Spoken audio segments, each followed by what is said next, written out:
Let's meet the starting lineups for tonight's game. First for Elmira. Leading off the shortstop, number 4, Aiden Grabowski.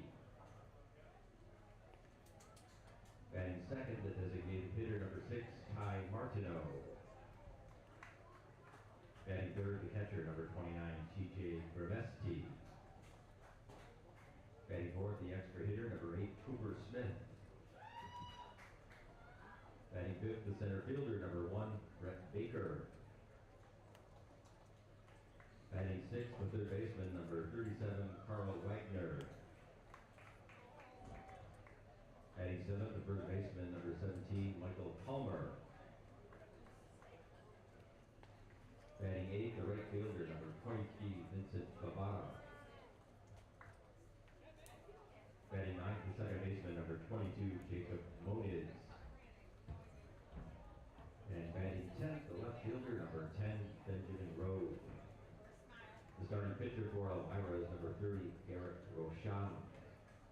The Pioneers are coached by Andy Drum, assisted by Brian Joe, Nate Kruko, Eugene Barber, and Eric Burkham. And now let's meet the starting lineup for your Auburn Doubledays. Leading off second baseman from Niagara University, number 21, Tyler Vivacqua. Batting second, the left fielder from Denison University, number 34, Bobby Hardy. Batting third, the extra hitter from Villanova University, number 5, Mark Gialucci. Batting fourth, the catcher from the University of Delaware, number 19, Anthony Cesare. Batting fifth, third baseman from Mississippi State, number 31, Charlie Wortham. Batting sixth, the shortstop from Lemoyne College, number 36, Adam Sullivan. Batting seventh, the right fielder from Hamilton College, number 16, Gianni DiServo. Batting eighth, the first baseman from St. Peter's University, number 12, Nick Izzo. Batting ninth, the designated hitter from Eastern Connecticut State University, number 35, Brendan Smith. And batting 10th, the center fielder from Mount St. Mary's University, number 1, Sam Meyer. Starting pitcher for the Doubledays from Oneonta State, number 24, Eric Korzeniowski.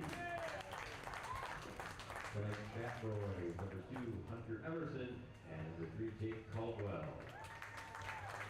The Doubledays are coached by Matthew Petrosi, assisted by Ryan Fletcher. Ladies and gentlemen, at this time we ask all who are able to please stand and remove your caps. For our national anthem, the anthem will be performed by Ms. Kira Dominic.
Good evening, everyone, as we are here at Falcon Park as the Doubledays are back in action here at home, taking on feels to be a familiar foe, the Elmira Pioneers. Doubledays have a 4-1-1 record against the Pioneers this season, looking to add their fifth win of the season against the Pioneers as they play this game at home, and then we'll have a slew of road games before returning home next week, but trying to get off this next stretch of games with a win. Luke Backman here, my partner Ryan Story on the call as well. Ryan, after a few days off for the Doubledays, what do you want to see from them here tonight that can help lead them to a victory? Well, I think it's all about carrying that hitting momentum into this contest. Though what they had been doing over the weekend was fantastic. Had the game on Saturday against Newark, a game that did count, and that was arguably their best game of the season on HOA Cancer Survivor Night. Everyone was here, stadium was packed, and guess what? The Doubledays certainly came to play that game. And then against Ottawa on Sunday, it didn't count, Luke, but it certainly counted in terms of the momentum that it helped to garner. 10 runs scored for the Doubledays through just 7 innings. If the Doubledays can keep that offensive momentum heading into this contest, that'll be a great sign for this late stretch. 100% on the mound here tonight. Eric Korzeniowski man the ball for the Doubledays. He's taking his warm-up pitches right now. Korzeniowski. This will be his third game started this season. He has a 2-1 record. This will be his eighth appearance. One complete game. He's thrown 23 innings, given up 26 hits, 13 runs, only 11 of them earned, 7 walks, and 14 strikeouts. What's something, Ryan, you want to see from Korzeniowski on the mound tonight for the Doubledays? For Korzeniowski, I think it's about limiting the hits. You look at his opposing batting average given up. He averages a 289 against. So if he could just focus on limiting those hits, that's really the only aspect he really has to work on to get that 4.3 ERA down into the mid to high threes. As Aiden Grabowski, the leadoff hitter for the Pioneers, steps into the batter's box. A beautiful night of baseball. 86 degrees here at Falcon Park. The sun has poked out. It was cloudy most of the day. We have some sun for the first pitch as home plate umpire looks at Ski and says, "We are ready to go." Ski ready's on the mound, and his first pitch to Grabowski will be in there for strike number 1, and we are underway at 6:37 p.m. Grabowski on the year, batting .319. 6 hits, 24 RBIs. Second pitch is going to be outside for ball number 1, evening the count at 1-1.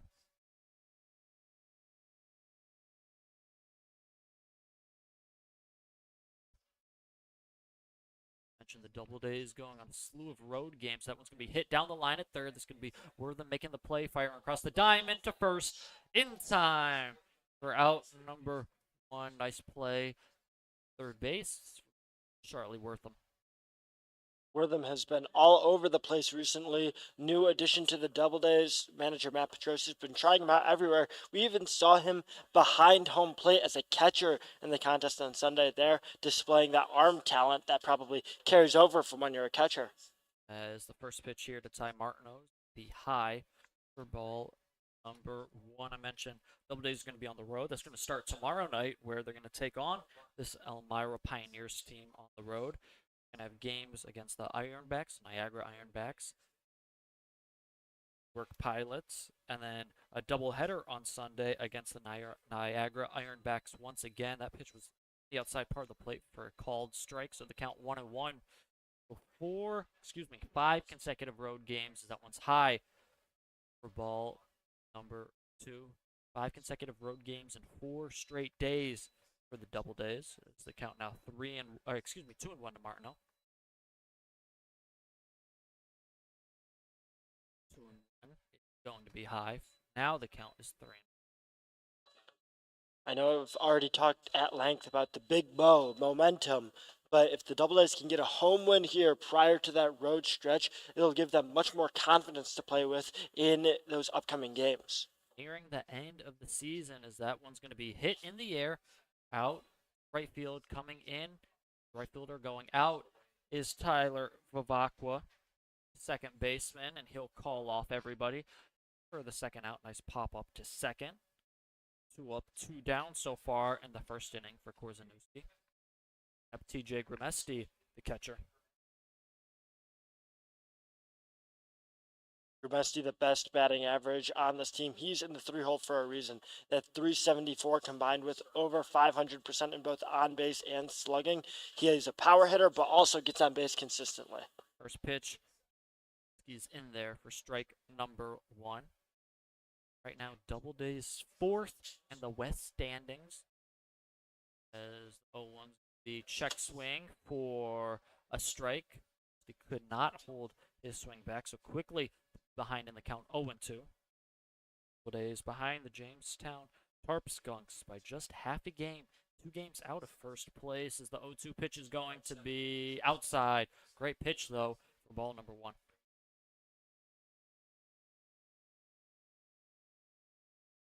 One underrated part of Grimesti's game is if he gets on base, he also leads the team in stolen bases. That one's going to be rounded over to third. Wortham makes the play over to first in time. So that'll be second out. Wortham makes in the third out of the inning. It'll be a 1-2-3 inning for Auburn here in the top of the first. They'll come to bat in the bottom of the first, looking to get the first run on the board. Stay tuned for more Doubledays baseball. We'll be right back after this.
Back here in the bottom of the first, Tyler Vavakwa will head over and into the batter's box as he will lead off for the Doubledays.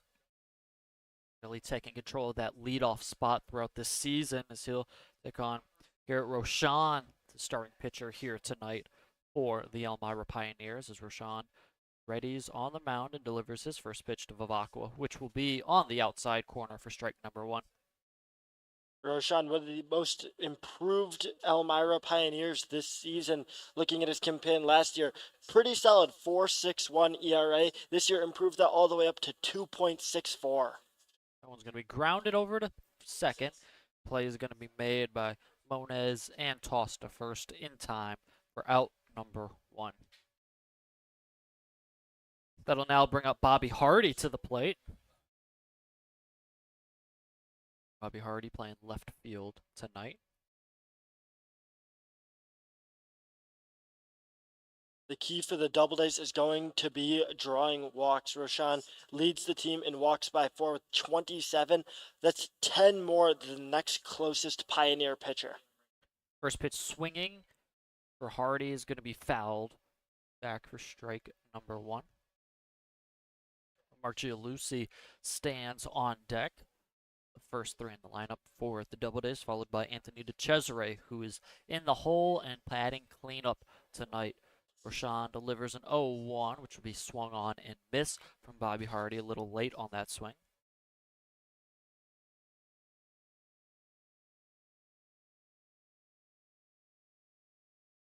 Great crowd here on hand at Falcon Park, as the 0-2 pitch is going to be outside for ball number 1.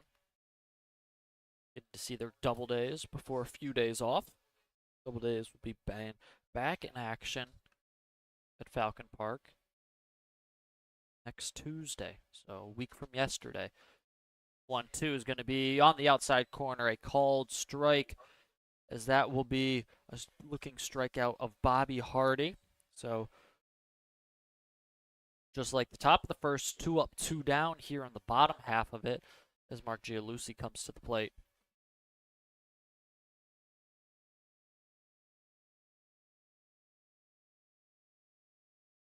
Gialucci this season, batting .357, 15 hits in just 13 games, 7 RBIs, and slugging .452. First pitch he sees is low. For ball number 1, Gialucci is the extra hitter in tonight's contest.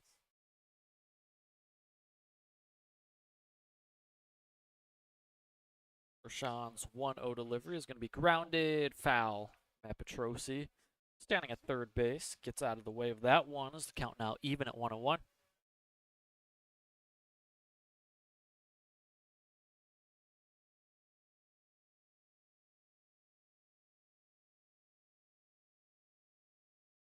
Doubledays a couple days off, as the 1-1 pitch is going to be a called strike, so Gialucci now behind the count, 1-2. But before they hit that day off stretch, I mean, how nice of a night is it tonight, where it just seems like the weather's come into play? No real chance of any thunderstorms like it looked like there might be. That one's lifted in the air out to left field. That'll be Road going back and making the catch for out number 3. So in the first inning, 6 batters come up. 6 batters go down between the two teams. We'll quickly head to the top of the second. Eric Korzanuski on the mound for the Doubledays. We'll be right back with the start of the second. Still a 0-0 ball game. Stick with us for more Doubledays baseball.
Back at Falcon Park for the start of the second inning as Cooper Smith comes to the plate, the extra hitter in tonight's contest for the Pioneers.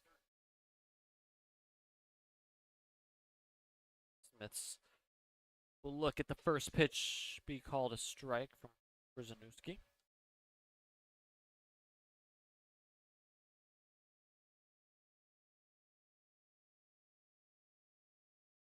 As second pitch is going to be inside for ball number 1, evening the count. There's a reason Smith is batting cleanup. Very consistent batter, can be trusted with runners on to get them home. However, empty base paths for him right now. 1-1 pitch is going to be inside ball number 2. Korzenowski, his last time pitching was July 11th, 5 days ago. Went 2 2/3 innings in that ball game. Gave up 1 hit and 2 runs. No earned runs, though, as that one's going to be swung on and missed. Actually foul tipped for strike number 2. That was in a tie 4-4 ball game on the road in Newark. And then previously, Korzenowski pitched on July 5th.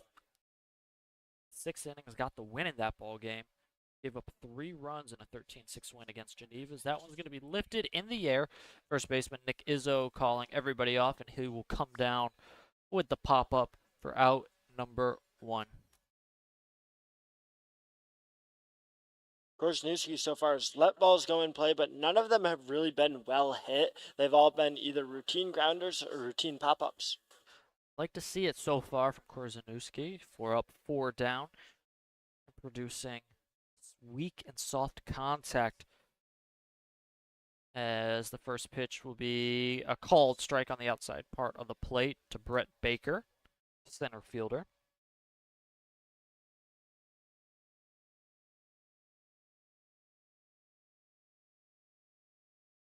Pitch is going to be lifted over the head of Tyler Vivacqua and into center field, as Sam Meyer will come up with that one, as that'll be the first hit of the night as Brett Baker gets on with a 1-out single.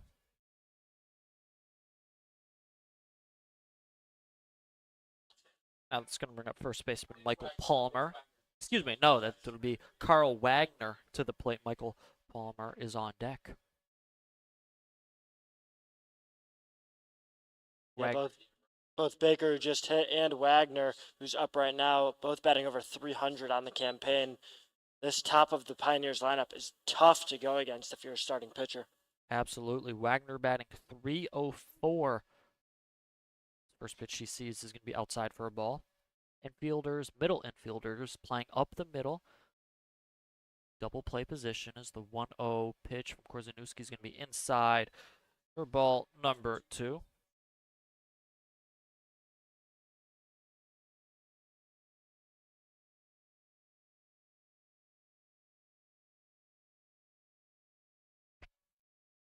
Korzenowski sets on the mound and delivers a 2-0, just low for ball number 3. So quickly a 3-0 count to Carl Wagner.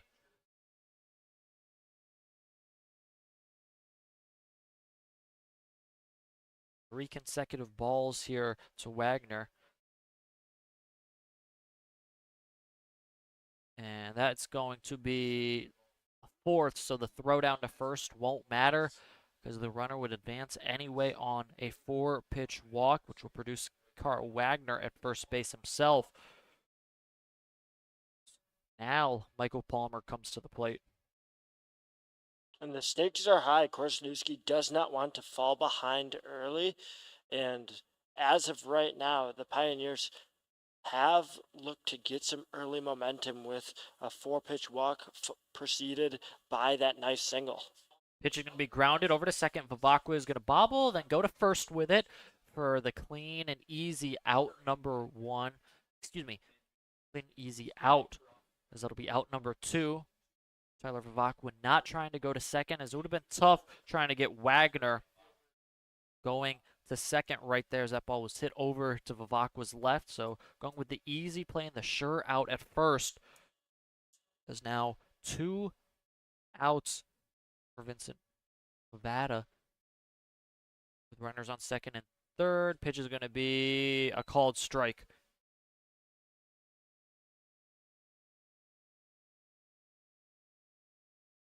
Bovada, out of all Pioneers playing today, by far the worst batting average, just 167 on the campaign. Up in a big spot. Korzanuski trying to sit him down as that one's going to be swung on and missed. So Korzanuski quickly ahead in the count now, 0-2.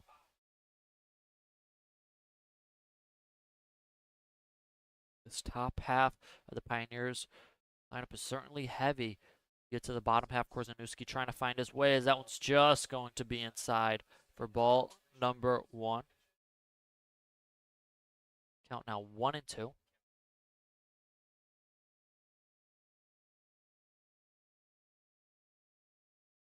Field playing back as the 1-2 pitch from Korzanuski is going to be low. Count now even at 2-2. Korzanuski's been toying around with that strike zone. Those last 2 balls narrowly missing the zone. Yeah, good pitches right there from Korzanuski. Like Ryan said, just missing as the 2-2 with 2 outs. Be delivered and hit in the air out to left field. That'll be Bobby Hardy coming in and settling under that line drive for out number 3. Korzanuski escapes 2 runners on and 2 runners in scoring position as this game will remain scoreless. Doubledays come up to bat here in the bottom of the second in a 0-0 tied ball game. Stick with us for Auburn Doubleday baseball here at Falcon Park. We'll be right back.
Back here at Falcon Park is in between innings. Doubledays honoring all the vets in between the top half of the second and the bottom half of the second. Also, Veterans Appreciation Night here at the ballpark. All vets were able to come and watch this Doubledays game for free. So, broadcast booth, we want to say thank you for all the veterans who are here or tuning in for your service. As first pitch is going to be hit foul from Anthony DeCesare.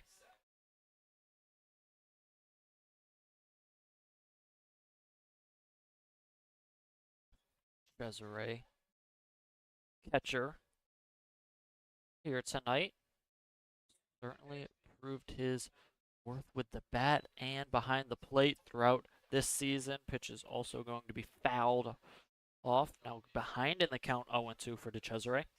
Yeah, I imagine for the entire back end of this campaign, we'll see Gianluigi and DeCesare just rotating between catcher and extra hitter. That one's high for ball number 1. Count now 1-2 DeCesare, hitting .321 on the season. 100% agree with you, Ryan. I mean, both guys, you got to find a way to have them in the lineup. You can switch them between DH or catching, as that one is going to be swung on and missed. Nice breaking ball right there from Garrett Rochon, as that'll be second strikeout of the game as Charlie Wortham comes to the plate.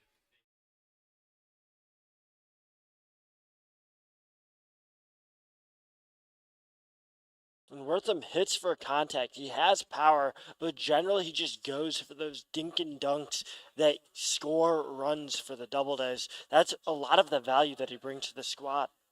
Pitching going to be inside for ball number 1. And they're going to appeal down to first, but check swing.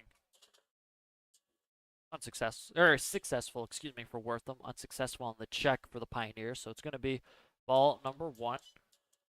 And for Wortham, I think it plays into as that one swung on and missed. This entire Doubledays team, because you have guys all across this lineup.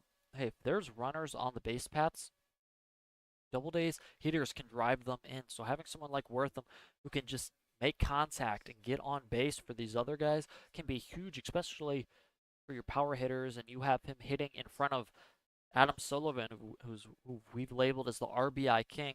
Hey, you get Wortham on the bases, maybe, even if it's a walk or just a single, he steals second. He's automatically in scoring position for a guy like Adam Sullivan. Second strike. So now 1 and 2 is that one's going to be hit in the air out to center field. Second baseman Moniz going out, but it'll be called off by Favada, the right fielder, for out number 2. So Doubledays still trying to find their first base runner on in this ball game as Adam Sullivan now steps in the batter's box. Roshan is a pitcher that the Doubledays can wear down later in the games. It's where he tends to collapse. But just 18 pitches through the first 5 batters. The Doubledays need to be putting up better at-bats against a pitcher like Roshan.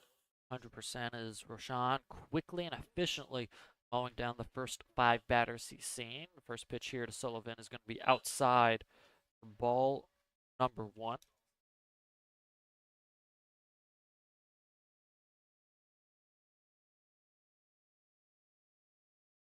As Roshan ready's on the mound, 1-0 is going to be swung on and missed. Count now even at 1-1 here for Adam Sullivan.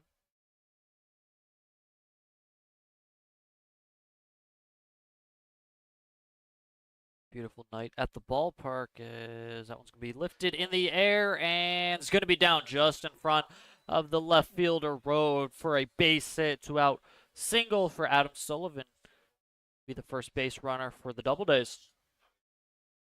Got to give a ton of credit to Adam Sullivan, but also want to shout out the left fielder there in Benjamin Road who stopped that ball. That was a hard hit ball by Sullivan, and Road didn't necessarily decide to let it bounce until the last second. Managed to snag a ball that took a weird hop.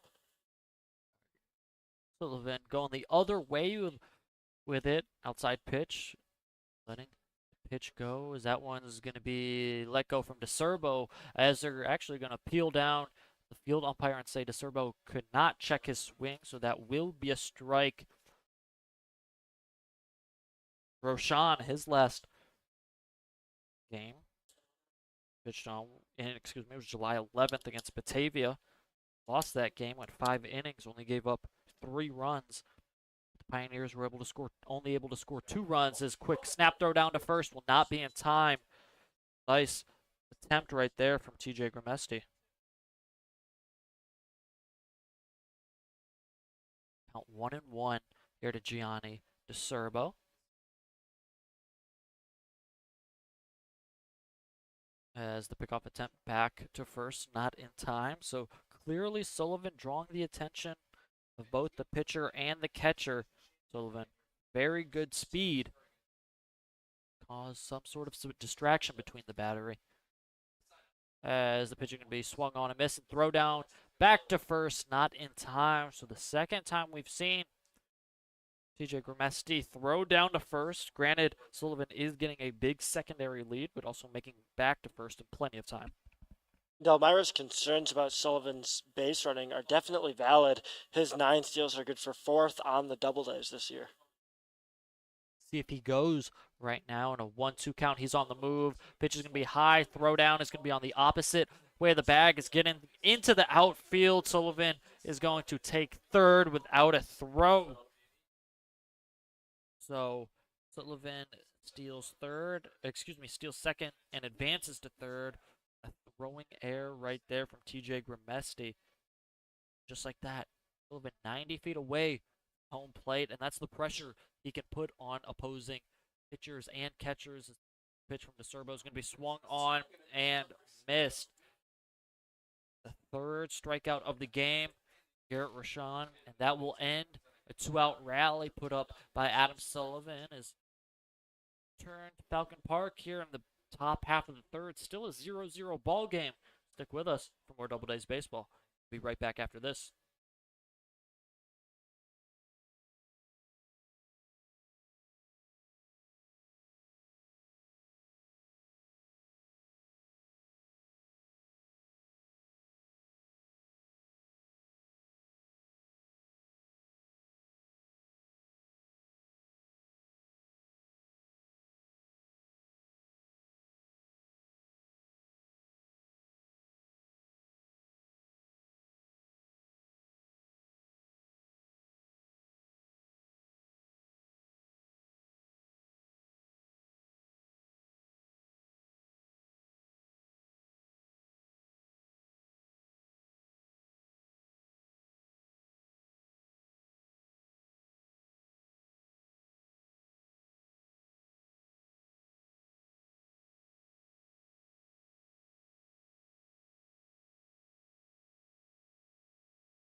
Jacob Moniz leading off here in the top half of the third inning. First pitch is going to be a little check swing, roller over to first. That's going to be Nick Izzo taking the grounder and stepping on the bag himself for out number one. Good job by Izzo, not only getting to that ball, but communicating to Korzeniewski, hey, I got this one. I can win the foot race over to first base, and that he does for out number one.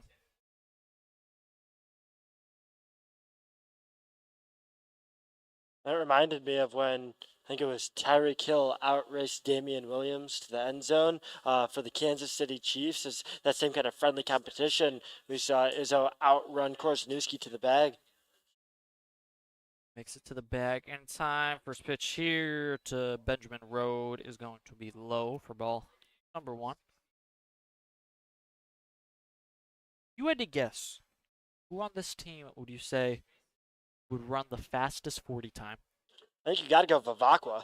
That one's lifted in the air out to left field, and that one will drop in front of Bobby Hardy for a single for Benjamin Road, as he'll be on with a one-out single, as that'll bring the top of the lineup, Aiden Grabowski, up to the plate. You know what? That's exactly who I was thinking, too. I was thinking Vivacqua. His height necessarily might hurt him slightly with that, but just off of pure speed alone, Vivacqua's got to be up there. Sam Meyer also in the conversation. And even I think the new guy, Charlie Wortham, is going to be someone you have to consider because his athleticism, I think, brings him into that conversation. We haven't really seen the base running prowess yet, but he could get up there.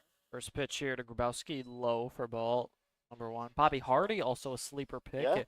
Third on this team in steals, right behind Meyer and Vivacqua with 11 this season. So I know it'd be a competitive race. A lot of different guys, even, maybe not those three, could make a good time. That one's lifted in the air out to right field. This could be Gianni DeCerbo running in and making the running catch for out number two. Great job from DeCerbo. He read that one all the way, making the running catch in there. Also losing the hat, and it looks like sunglasses, but is able to corral the ball in the air for out number two. That's the exact type of concentration you need in an outfielder, being able to make the play no matter what happens. Ty Martineau comes to the plate, popped out to Vivacqua at second base in his first at bat. His pitch from Korzeniewski is going to be on the outside part of the plate for strike number one.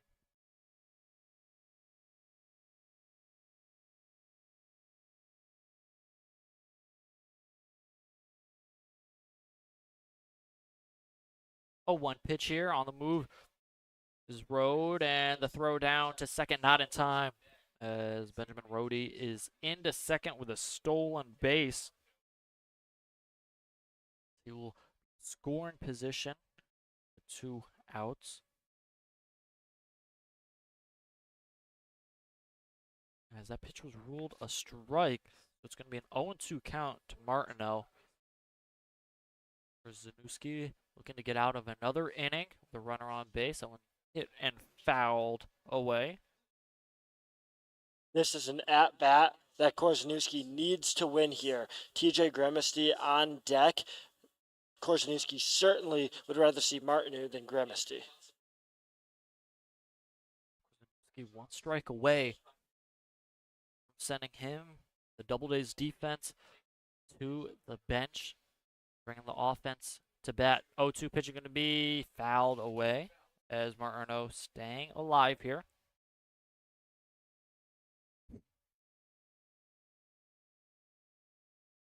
Benjamin Rhodey stands off second, had a 1-out single and a stolen base just an at-bat ago.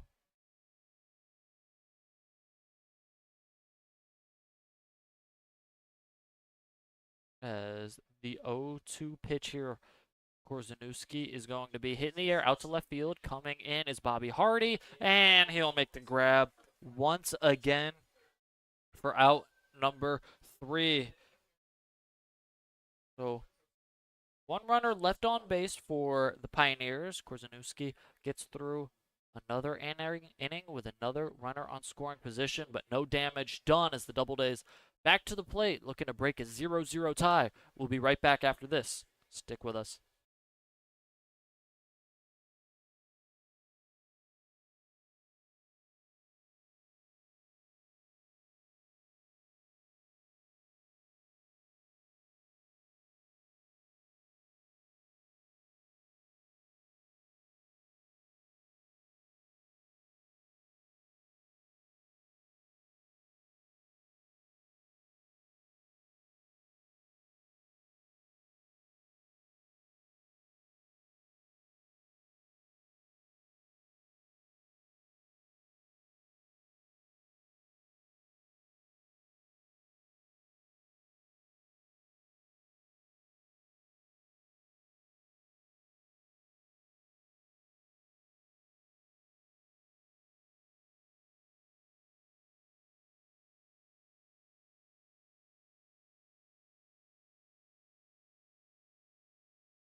Back at Falcon Park in the bottom of the 3rd of a 0-0 ball game. Nick Izzo comes to the plate with Brendan Smith on deck and Sam Meyer in the hole for the Doubledays. As first pitch from Garrett Roshan is going to be high to Nick Izzo for ball number 1. Doubledays have only had 1 base runner in this ball game. That was Adam Sullivan. Last inning, as that one's going to be applied in the air. The right fielder coming in, but not going to be able to make any play as that one falls foul. Bavada made his way over to the line. That one's going to the clubhouse for Pioneers. So a 1-1 count.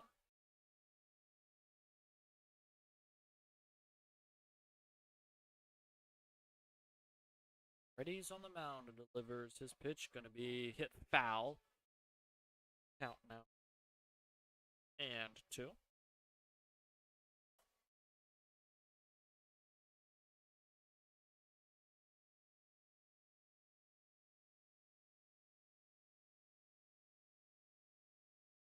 Count is going to be high. Count at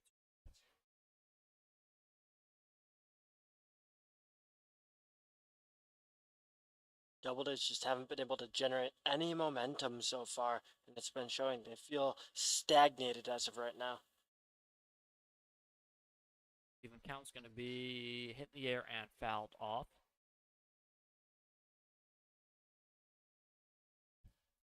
Right now, Nick Izzo putting together the longest at-bat of a Doubleday. That was his 5th pitch of the at-bat. Going to see number 6 right here. Sean been able to work through this order pretty quickly and efficiently. So taking some time as he'll look at strike number 3. Sean throws him with that one. That's going to bring up Brendan Smith to the plate.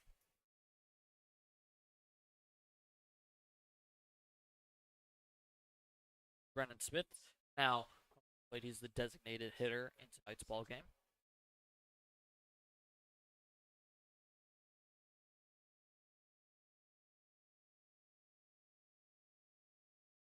Sean is in there for strike number 1.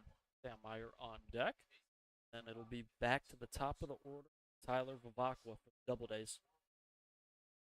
Smith, a player we had talked about, had been heating up towards the last few games. Pitch is going to be hit in the air.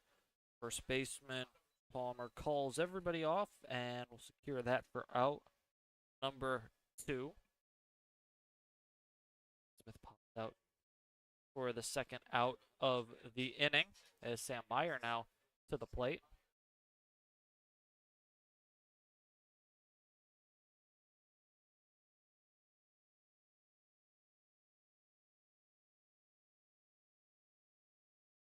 Center field tonight as that one's going to be in the dirt past the catcher for ball number 1. Just like the way we mentioned Tyler Vivacqua, leadoff hitter, also feels that Sam Meyer every night we're going to see him penciled into center field. Oh, surely. As the 1-0 is going to be swung on and missed for a strike. Count now even at 1-1 to Meyer. Meyer able to take control of the outfield. Obviously, that's what the center fielder does. Meyer has done an excellent job of that so far this season. 1-1 pitch is going to be hit in the air and fouled for strike number 2. Doubledays are just chasing at those outside pitches. Roshan needs to get his strike count, or his pitch count up, for the Doubledays to be able to wail on him in the later innings. But right now, just 38 pitches so far this game. And that one's going to be a little blooper in the air. And coming in front of the shortstop is going to be Wagner, the third baseman, who catches that pop-up for out number 3. So another 1-2-3 inning for the Doubleday offense. We're already through 3 innings here. Still a 0-0 ball game. Stick with us. We'll be back for the top of the 4th. Still looking for our first run. Right back after this.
quickly through 3 in this ball game as we're here in the top of the 4th inning. Eric Korzeniewski still on the mound for the Doubledays. Nice ball game so far. Going to be the top. Excuse me, as TJ Gramesti lifts one in the air. Going back is Sam Meyer on the run, making the grab. Good job by Sam Meyer tracking that one all the way for a long out, number 1. Despite the fact that that one didn't get out, that was TJ Gramesti's submission to the home run derby that just happened this past weekend. Fun.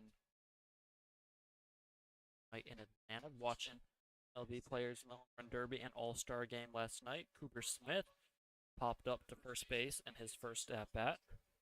As first pitch you'll see, he's going to be in there for strike. Ryan, I talked about this of games Korzeniewski pitch. I believe those games so one of your top 3 here. After this pitch, that one's going to be fouled off. Feel free, anyone listening, to throw it in the chat. Eric Korzeniewski. Favorite athlete, Tiger Woods. Favorite show, Breaking Bad. Favorite musician, Travis Scott. All right. What would be your favorite athlete, favorite show, and favorite musician? Pitch outside. Count now 1 and 2. All right, we'll go favorite athlete. Probably going to go Russell Westbrook. We'll switch it over to basketball, switch things up a little bit. Although Aaron Judge has to be up there for talking purely baseball. Next favorite show. Is that answer better than The Office? That one's grounded over to third. Charlie Wortham makes the throw for out number 2. The Office, that's a good one. I feel like it's just a classic. And then, what's the last one? We got favorite musician, favorite artist. I guess because of some of the recent allegations surrounding former number 1 Kanye West, we'll go with we'll switch it over to Kendrick Lamar. Okay, Kendrick Lamar. Can't argue with that at all. Again, if you're in the chat, we've talked about this before on the mound, but feel free to throw in your submissions. That first pitch is outside for ball number 1.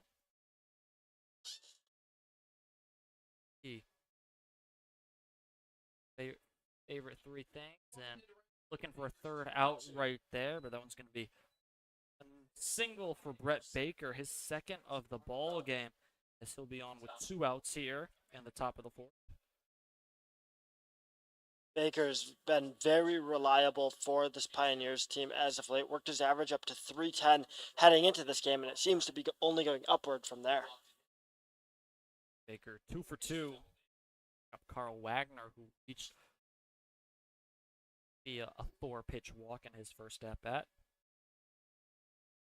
So, pitch is going to be hit on the ground over to short. Adam Sullivan's going to go the easy way to second, but throw off line.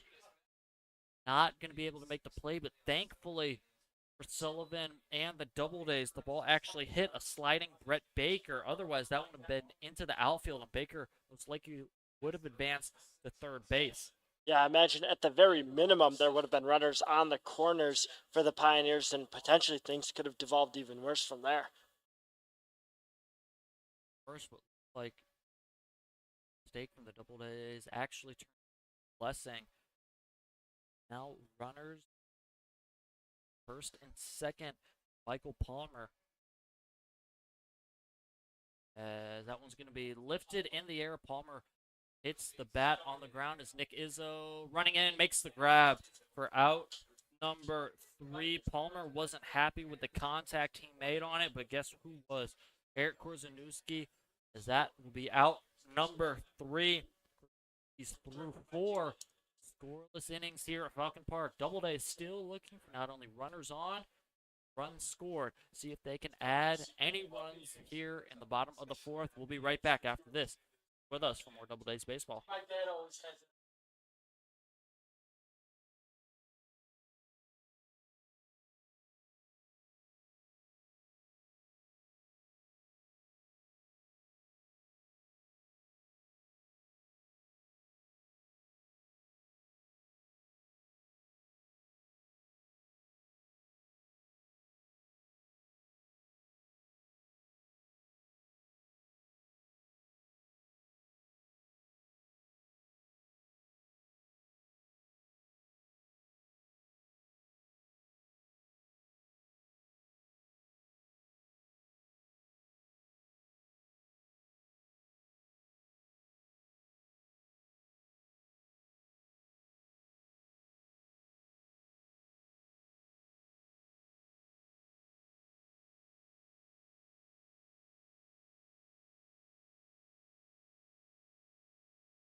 here in the bottom of the fourth. And quickly before we start, I just want to give a shout out to a Auburn Doubleday alum, Luke Hansen, who's just drafted the other day by the Texas Rangers.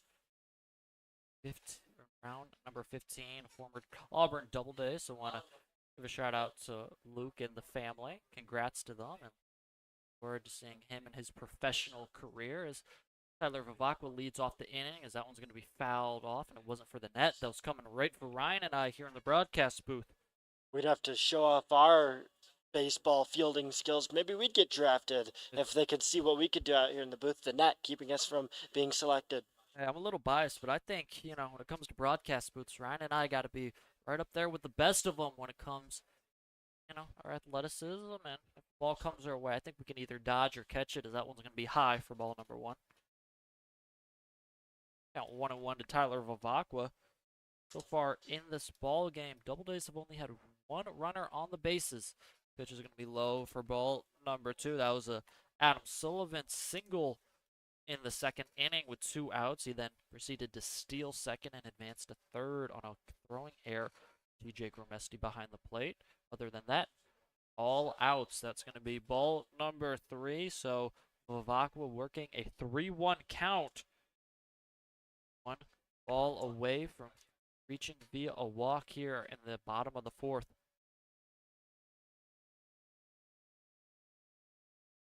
One's going to be lifted out in the air. That's going to be the left fielder, Rhodey, backtracking and making the play for the first out of the inning. Vivacqua working a good count there, just can't seem to capitalize. It's been all Roshan this game. Vivacqua, not only the only Doubleday in this lineup who's having trouble capitalizing. Sean, again, he has had his way with the lineup. Showing bunt is Bobby Hardy, as he's going to pull it back for ball number 1.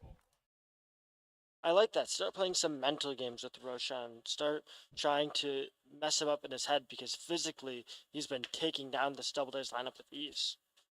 1-0 pitch is going to be inside. Actually going to hit Bobby Hardy. At first I thought that was inside and missed him, but that one hit him.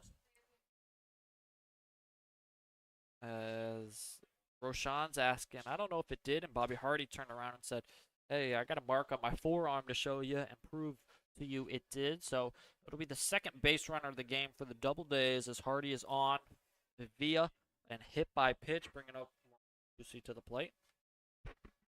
That's the first real bad pitch that we've seen from Roshan so far this game. Maybe Hardy's mind tricks did a little number on him. Good point.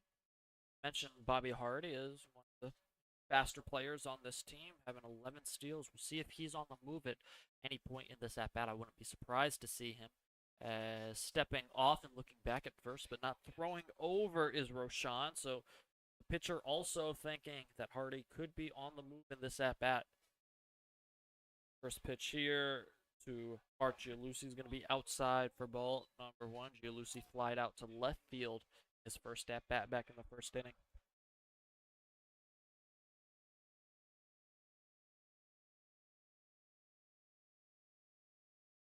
Sean. Delivering on the move is Bobby Hardy. As Hardy left to go back to first base, as that one was fouled off by Mark Gialusi. Anthony DeCesare deck right now for the Doubledays.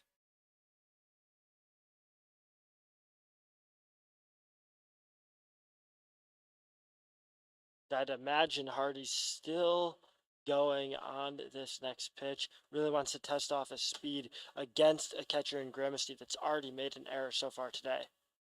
Hardy leading off, staying put at first for this pitch. That was going to be a little dribbler down the third base line. That is going to go foul. Strike number 2. Gialusi now will have to battle with 2 strikes in the count.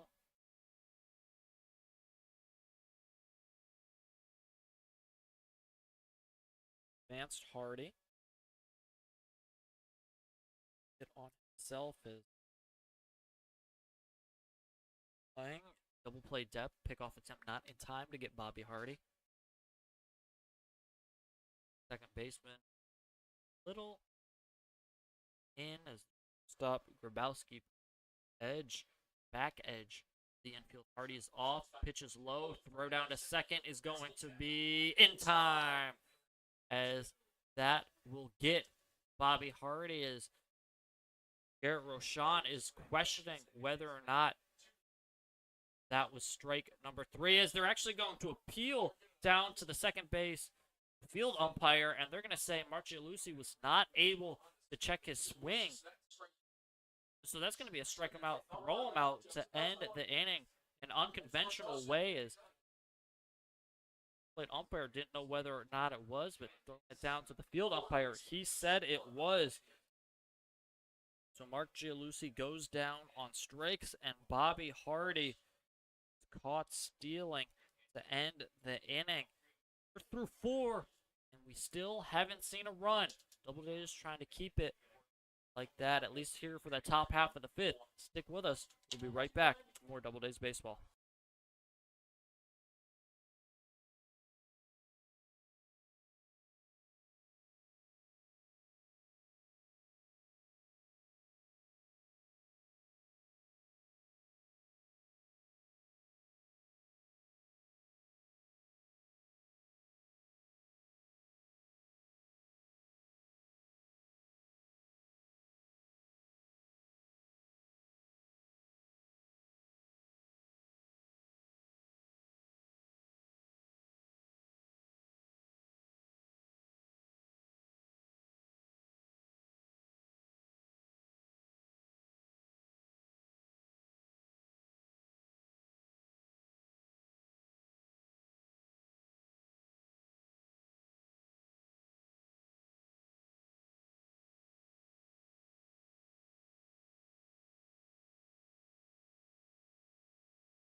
Than I could.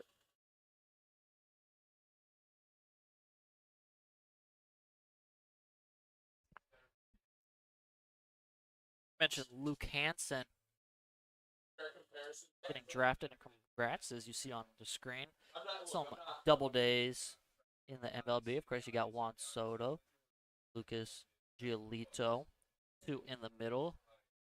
And those aren't the only 4. Trust me, there are more Doubledays in MLB. Yankees fans would recognize the name Jake Cousins as well. Oh, yeah. Added to that list. So some great players have actually stepped through the park here in Auburn, the one and only Falcon Park, celebrating 30 years of Falcon Park this year as well. That one's going to be a little dribbler back to the pitcher. Krzyzewski throws the first for a first pitch. Out here in the top of the 5th inning, that'll be Vincent Favada grounding out to the pitcher. A 1-3 ground out. It's going to bring up Jacob Moniz to the plate with 1 out. Moniz grounded out in his first at bat. As first pitch here is going to be lifted. Oh, what a grab and snag from Adam Sullivan. Reaching up and jumping to make that play at shortstop, robbing a base hit from Jacob Moniz. Great play from Adam Sullivan. By far Sullivan's best defensive attribute. It's not necessarily his arm, which is still fantastic, but it's his range. He can make it anywhere, whether it's to his right or to his left. Fantastic at making stellar catches on the run. 2 pitches, 2 outs. You want to talk about efficiency? There's efficiency as Eric Krzyzewski deals to Benjamin Rhodey, as Rhodey looked like he was taken all the way, but took a fastball right down the middle for strike number 1. And hey, if you're wondering, yes, Juan Soto was an Auburn Doubleday back in the day. Played 17 games with the Doubledays. That one swung on and missed for strike number 2. Back when the Doubledays were affiliated with the Washington Nationals. Actually see here at the ballpark, there's a door with Juan Soto's picture on it, as the 0-2 pitch from Korzeniowski is going to be hit foul, staying alive as Rhodey. The fans coming for the game coverage, staying for the trivia facts about the Auburn Doubledays. Ryan, could you imagine thinking about all these years later, obviously seeing Juan Soto now, but being like, I remember that one game all those years ago at Falcon Park.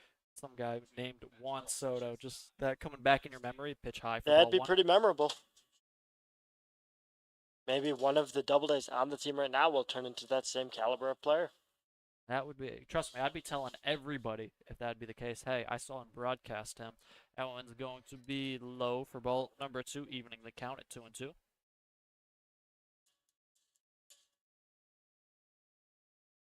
Soto, of course, huge York fans here, playing for both the Yankees last year and now the Mets this year. Pitch from Korzeniowski is going to be hit in the air and fouled off. So Benjamin Rhodey will now see his 7th pitch of the at-bat. And this is only going to be the 9th pitch of the inning. He was able to get 2 outs on 2 pitches to start the inning. So his 9th pitch of the inning and 2 outs is going to be outside to load the count full. Now 3-2 to Benjamin Rhodey.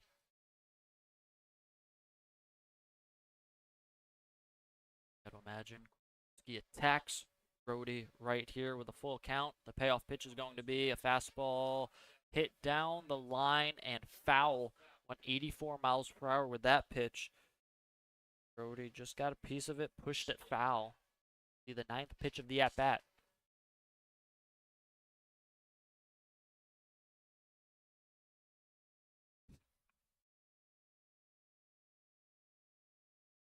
Do the payoff pitch all over again. 3-2 is going to be just outside for ball number 4 as Benjamin Rhodey works himself a great at-bat.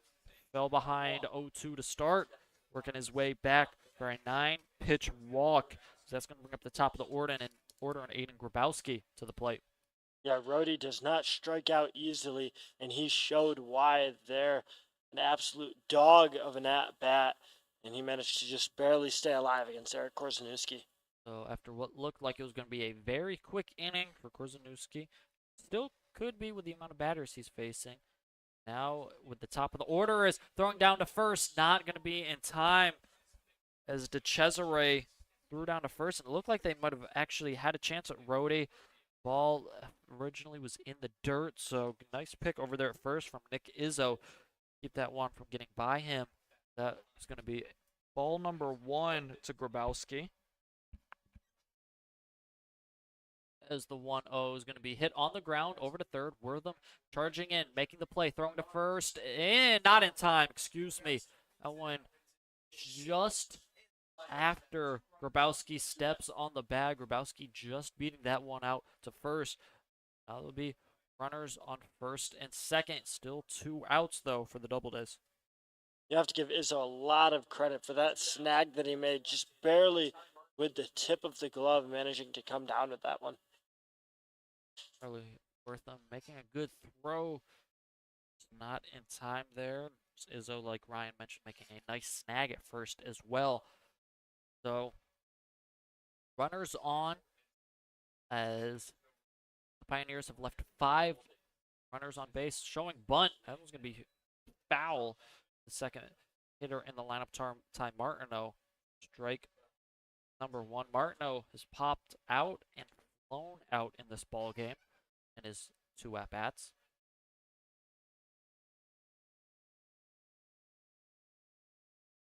First and second via a walk and an infield single. 0-1 is going to be hit in the air out to right field. Gianni DeCerbo ranging towards the line and going to make the play. DeCerbo, that one looked like it was going to go into the bullpen, but DeCerbo making a leaping grab at the wall.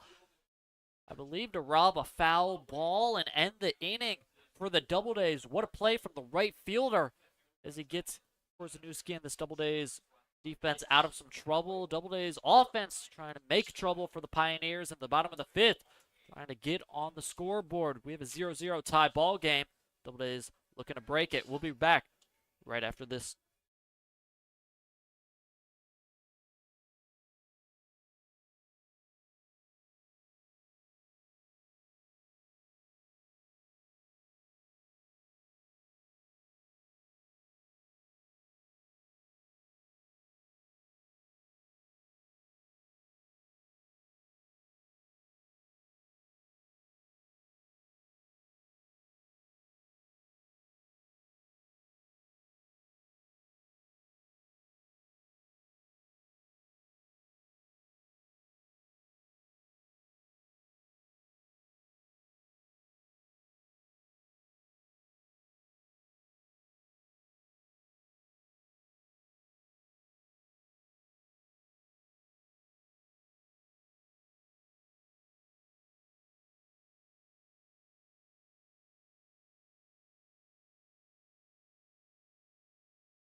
Anthony DeCesare leading off in the bottom of the 5th for the Doubledays.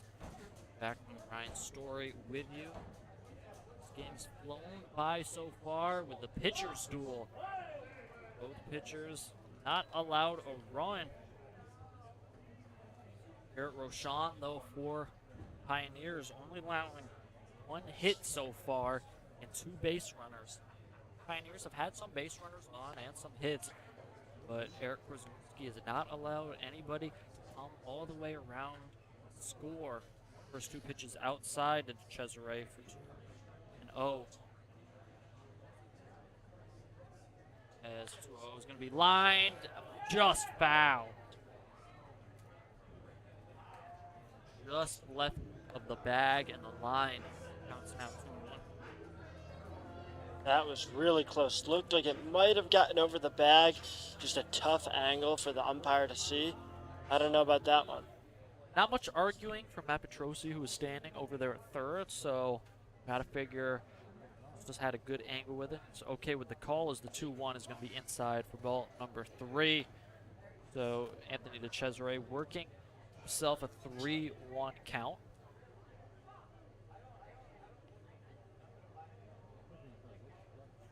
Sean deals. That one's high for ball number 4, and that'll be a lead-off walk to start the bottom of the 5th. The first walk we've seen Roshan throw all day. Maybe the first signs that there's some cracks in the foundation there. We saw a hit by pitch in the last inning. That was Bobby Hardy. Hardy was actually caught stealing on a strike him out, throw him out to end the inning. The Doubledays try not to make any mistakes on the base path. Not calling that a mistake. Great play and great throw from TJ Gramesti. Not trying to make any outs on the base path. Had limited base runners. Pitch is going to be outside for ball 1 to Charlie Wortham. Flew out to right field in his first at bat. Now, though, the first 6 pitches of this inning, 5 have been balls for Roshan. 1-0. That one's going to be in there for strike number 1. Count evens now up at 1-1. Adam Sullivan on deck. He is the lone hit of the night for Auburn. A 2-out single.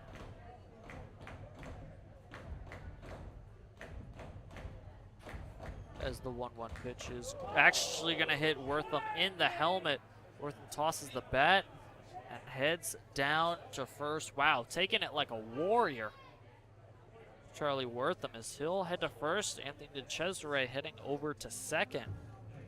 That was a loud crack when the ball hit the helmet. Luckily, it looks like Wortham is okay. And that's going to cue a visit to the mound from Pioneers manager Andrew Drum.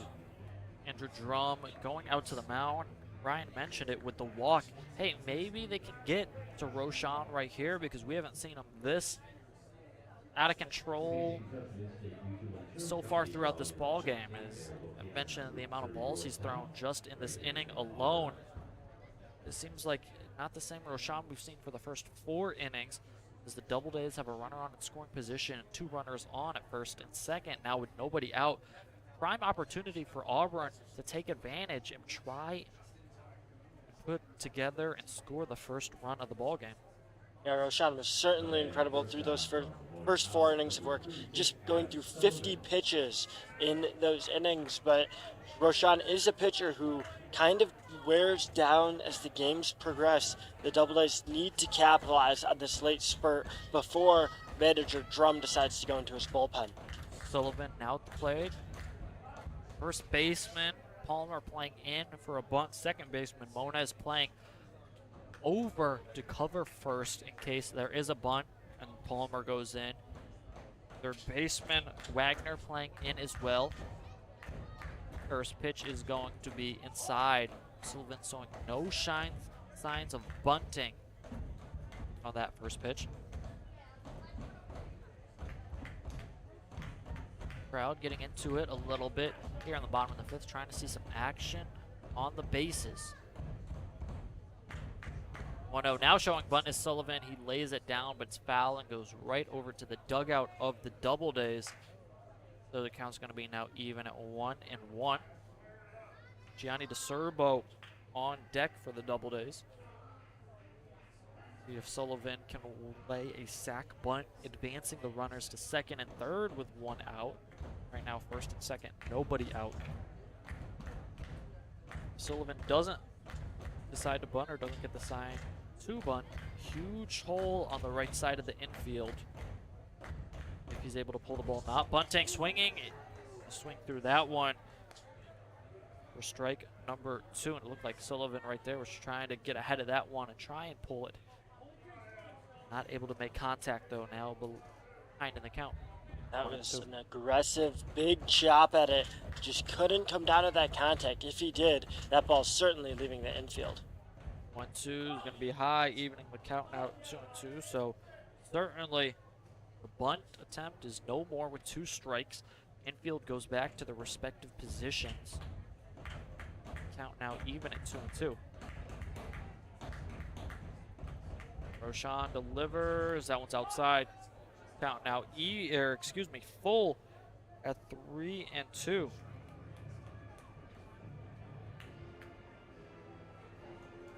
So only 1 base open. 2 are occupied from Auburn base runners. Payoff pitch is going to be fouled. Just getting a piece of it is Adam Sullivan. As TJ Gramesti not able to catch that one, as that could have been a foul tip, strike number 3, but instead falls out the glove of Gramesti. Sullivan gets another life. If the inability there for Gramesti to corral it could have drastic impacts on this game. That one's going to be low and inside for ball number 4, so it looked like, hey, it could have been a potential foul tip.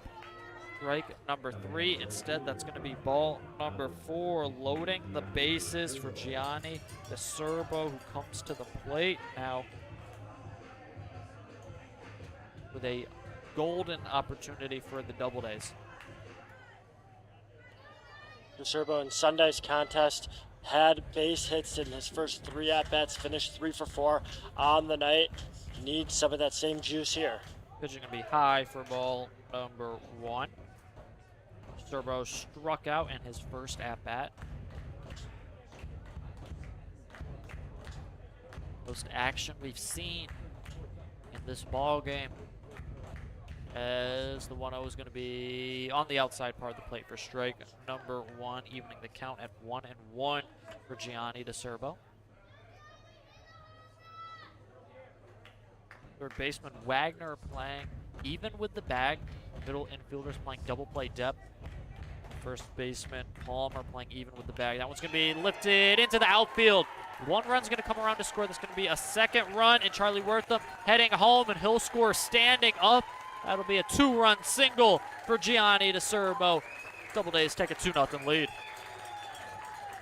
Wait for him to step up in the moment when the Doubledays needed him. Gianni DeCerbo delivered, and we'll see if manager Andrew Drum pays for the mistake of potentially not pulling Roshan with the bases loaded. So that's going to advance Adam Sullivan over to second, and of course DeCerbo standing on first after delivering the first 2 runs of this ball game. Still nobody out as Nick Izzo is at the plate.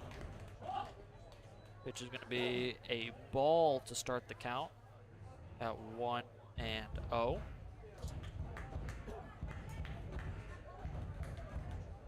Izzo struck out looking in his last at-bat, but like DeCerbo's at-bat previously showed, a strikeout in your first at-bat means nothing. DeCerbo coming through in a huge way. 1-0 swung on and missed. Huge cut right there from Nick Izzo for strike number 1. Izzo trying to be the hero on that swing. Really just needs to put this ball in play with runners on first and second, no outs. Hole over there by the 6 hole is the shortstop. Grabowski holds on Sullivan. As that one's going to be hit over to second. Making the play is the second baseman, tossing to Grabowski at second. He's not going to throw over to first, as it's going to be a fielder's choice. Nick Izzo is going to beat that one out. Moniz played that one on a hop. It was a rocket off the bat of Izzo. Safely just went to second to get 1. Not able to turn 2. That'll bring up Brendan Smith with runners on the corner and 1 out. And the Doubledays getting kind of a lucky break there with Moniz bobbling that ball. What looked like could have been a catastrophic double play from Izzo turns into a fairly solid fielder's choice that advances Sullivan over to third base with just 1 out on the board. So opportunity for Brendan Smith to add more. That one's going to be a called strike on the outside part of the plate. Smith popped out to first in this first at-bat.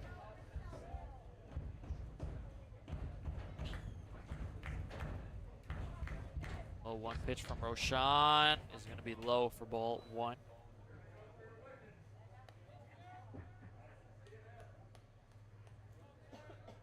So Adam Sullivan stands on third.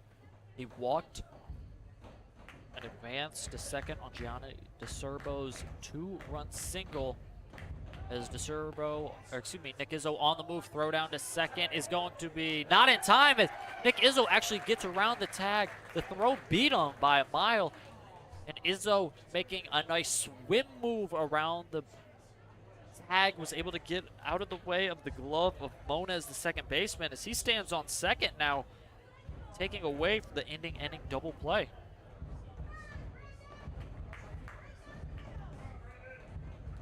Just Izzo's second stolen base of the year.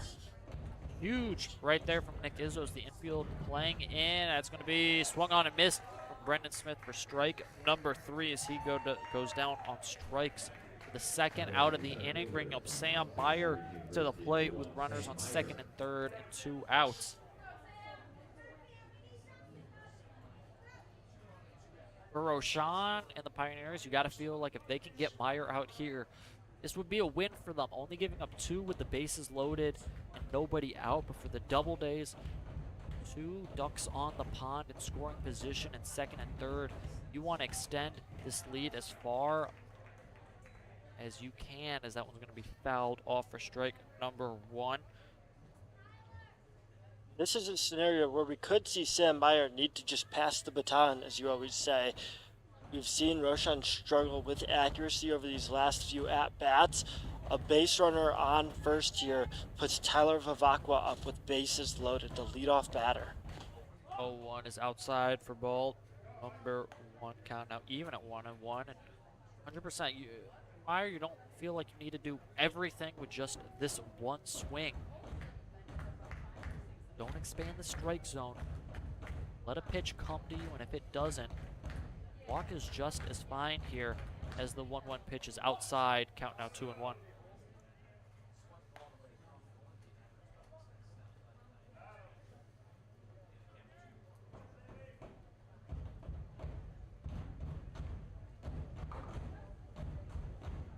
Nick Izzo leads off second. Adam Sullivan off third. Sam Meyer ahead in the count 2-1 at the plate. Ball in the dirt. Gets past the catcher Gramesti as Sullivan will come home standing up for the third run of the ball game. Nick Izzo advances to third, and we've seen it plenty of times before. A pass ball or wild pitch gets past the catcher. The runner for the Doubledays comes home to score from third, and that's exactly what happens as Doubledays take a 3-0 lead. Just a huge play for the Doubledays. That 3-run lead now sticks out and has the chance for more with DeSerbo just 90 feet away. That's going to be ball number 4, so that'll be a walk of Sam Meyer. He will take first as there's going to be runners on the corner and a meeting on the mound, which could mark the end of the night for Garrett Rochon. Yeah, just an unfortunate end to the night for him. Made it through the first 4 innings of work with just 50 pitches, only giving up 1 hit. He'll end his night with 80 total pitches, so 30 here in the 5th, giving up now still just 2 hits on the night, but the walks and the hit by pitches added up. That was the scouting report on Rochon all year, and heading into this game, it proved to be more true than ever. Rochon is out. We'll tell you who the new pitcher is in for Pioneers right after this. Stick with us. Doubledays get on the board. They lead 3-0. We'll be back with bottom of the 5th in just 1 second.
Pitcher on the mound here for the Pioneers is going to be Bobby Boying.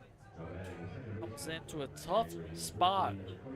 Starting pitcher Garrett Rochon leaves runners on the corners. For 2 outs. Top of the order for the Doubledays. Now comes to bat and Tyler Vivacqua. Vivacqua 0 for 2 so far in tonight's ball game. Looking to not only get on, but drive in a run as the first pitch is going to be outside. Runner not on the move originally. Looked as if he was. Would have been Sam Meyer. Leads the team in stolen bases. Pitch outside for ball 1. And it looked like Meyer was just feeling out to see how ready Gramesti was to throw it, or if he would even attempt to throw them there with a runner at third. Certainly looked like he was. As the 1-0 pitch now, Meyer on the move, throw down, excuse me, no throw down as Grimesti fakes the throw. Meyer steals second with no throw. So now 2-0 to Tyler Vavag with runners on second and third. Again, 2 outs here though for the Doubledays. Looking to try and play 2 more. As the 2-0 for Boeing is going to be hit in the air. Going back is Grubowski and called off by the left fielder, Brody, for the catch. That'll be out number 3, but not before the Doubledays score 3 runs, taking a 3-0 lead in the bottom of the 5th. Hey, we went 4.5 scoreless innings, and the Doubledays score first. Be back with the top of the 6th. Eric Danuski on the mound, still for the Doubledays, looking to continue shutout performance. We'll be back with the 6th inning right after this. Who holds the major league record for most home runs by a switch hitter in a season? A. Chipper Jones, B. Mickey Mantle, C. Eddie Murray, or D. Babe Ruth? For the Yankees and Mickey Mantle. That is correct.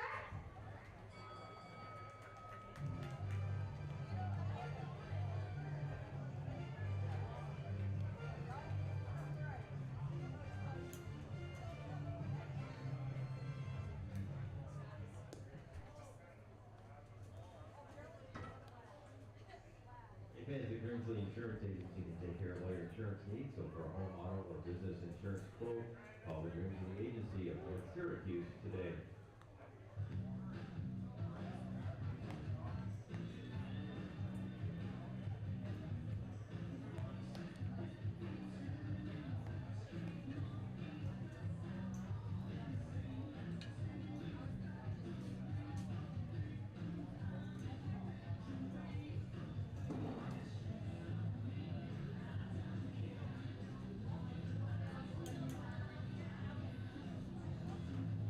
Back here in the top of the 6th inning.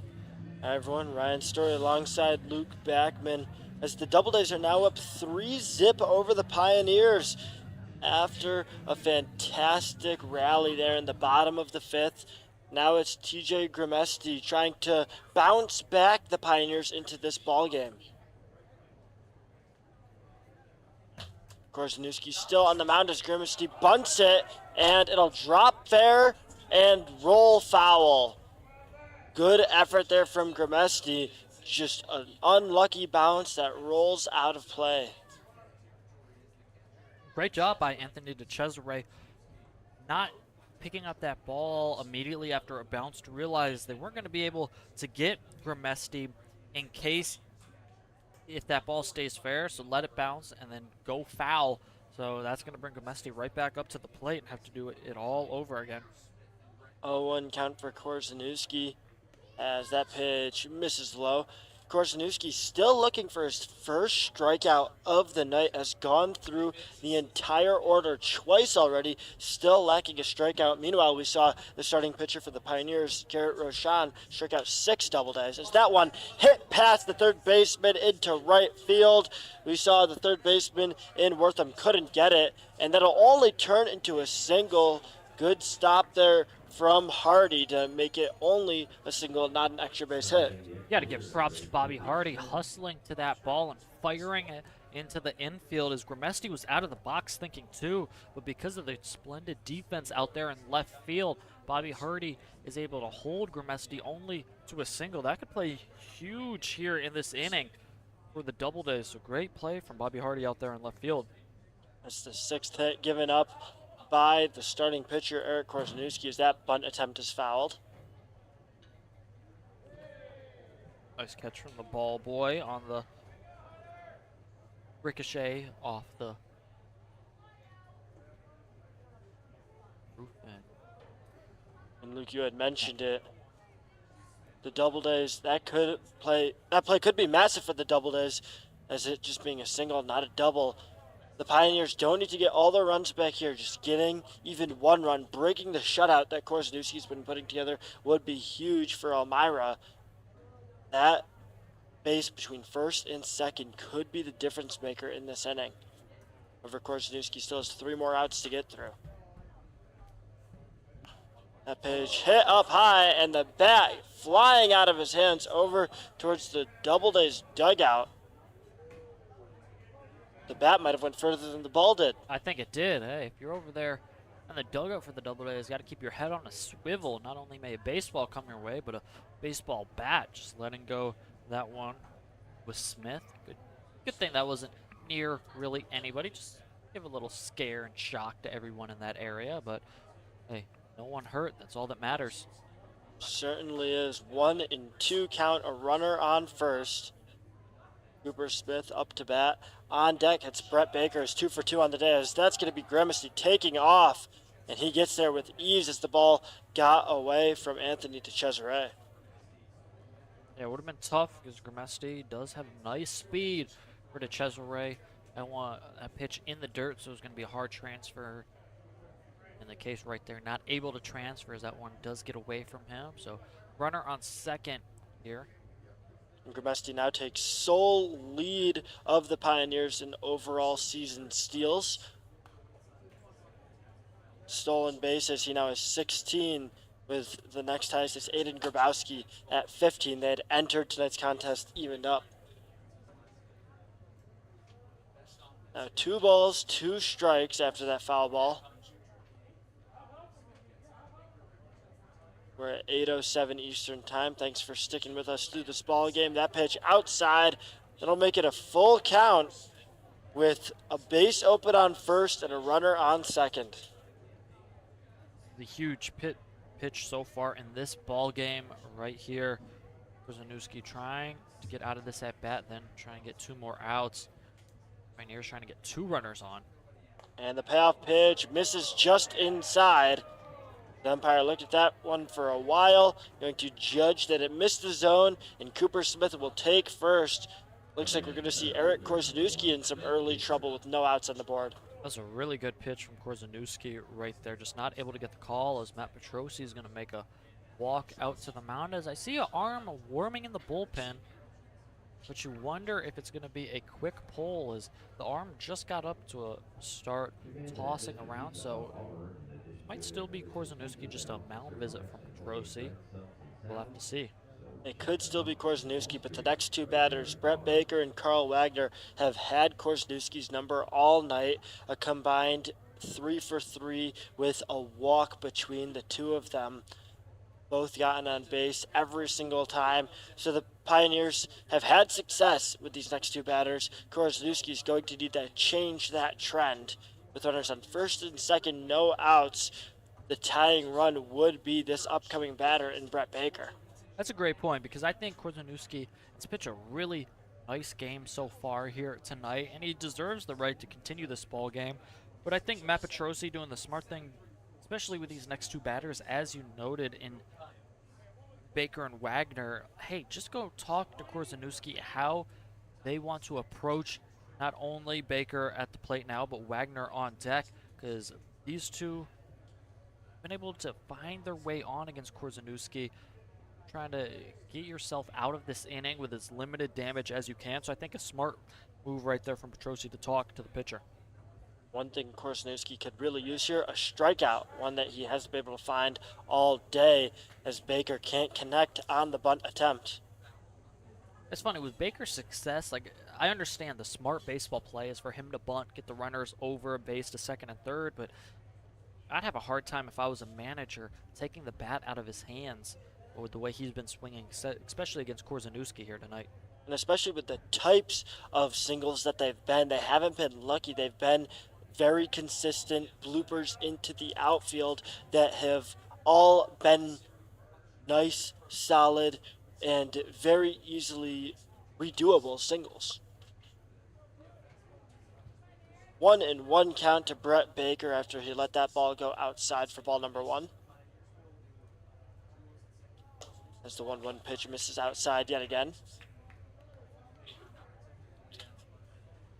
Korzeniewski having a little trouble with the command here. That's what we saw get Roshan in that last inning. Walked batters when he hadn't walked anyone previously in the ball game. Korzeniewski trying to dial it back down. And that one swung on, fouled off behind him. Count now even at 2 balls, 2 strikes. And Baker up to bat, Wagner on deck, and Michael Palmer, the first baseman, in the hole. These next few batters, very important for the Auburn Doubledays. And this game has massive playoff implications. The Doubledays just a few games ahead of Elmira for that final playoff spot. Auburn desperately trying to hold on to this lead here in the 5th as a runner will go, and that's going to be Grimesti taking third, as there's just a bit too long for the connection between Korzeniowski and DeCesare to get there. DeCesare was trying to hold that pitch and frame it on the outside part of the plate for strike number 3. He held that instead of throwing down to third, as the home plate umpire did not agree with DeCesare, thinking that was a strike, called it a ball. So all in all, runner steals third and a ball. Korzeniowski has his work cut out for him. 3 balls, 2 strikes. That swung on, hit to left field. Hardy tracks it. Hardy gets underneath it. He comes down with it. There will be a tag up, and he'll actually throw over to second. A run will score. Brett Baker with the sacrifice fly. He's been doing good tonight, and a run will score, so it's 3-1 Doubledays. But Carl Wagner steps up to the plate with a runner still on first. Adding the third baseman, number 28, Carl Wagner. Obviously, that's why that stolen base counts so much right there, is that put Grimesti only 90 feet from home, and a sac fly would do the job and does do the job. But for the Doubledays, hey, you got 1 out in the inning. 1 run's not the end of the world after you scored 3 in the bottom of the last inning. If you're able to get a ground ball in the infield right now, potential double play would do you wonders in not only getting you out of this inning, bringing the offense back up with a chance to take that run right back. Foul off right there.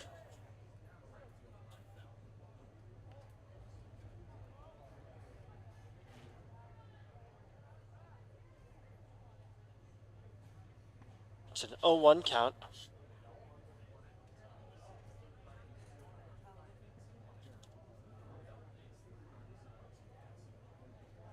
One with a runner on first.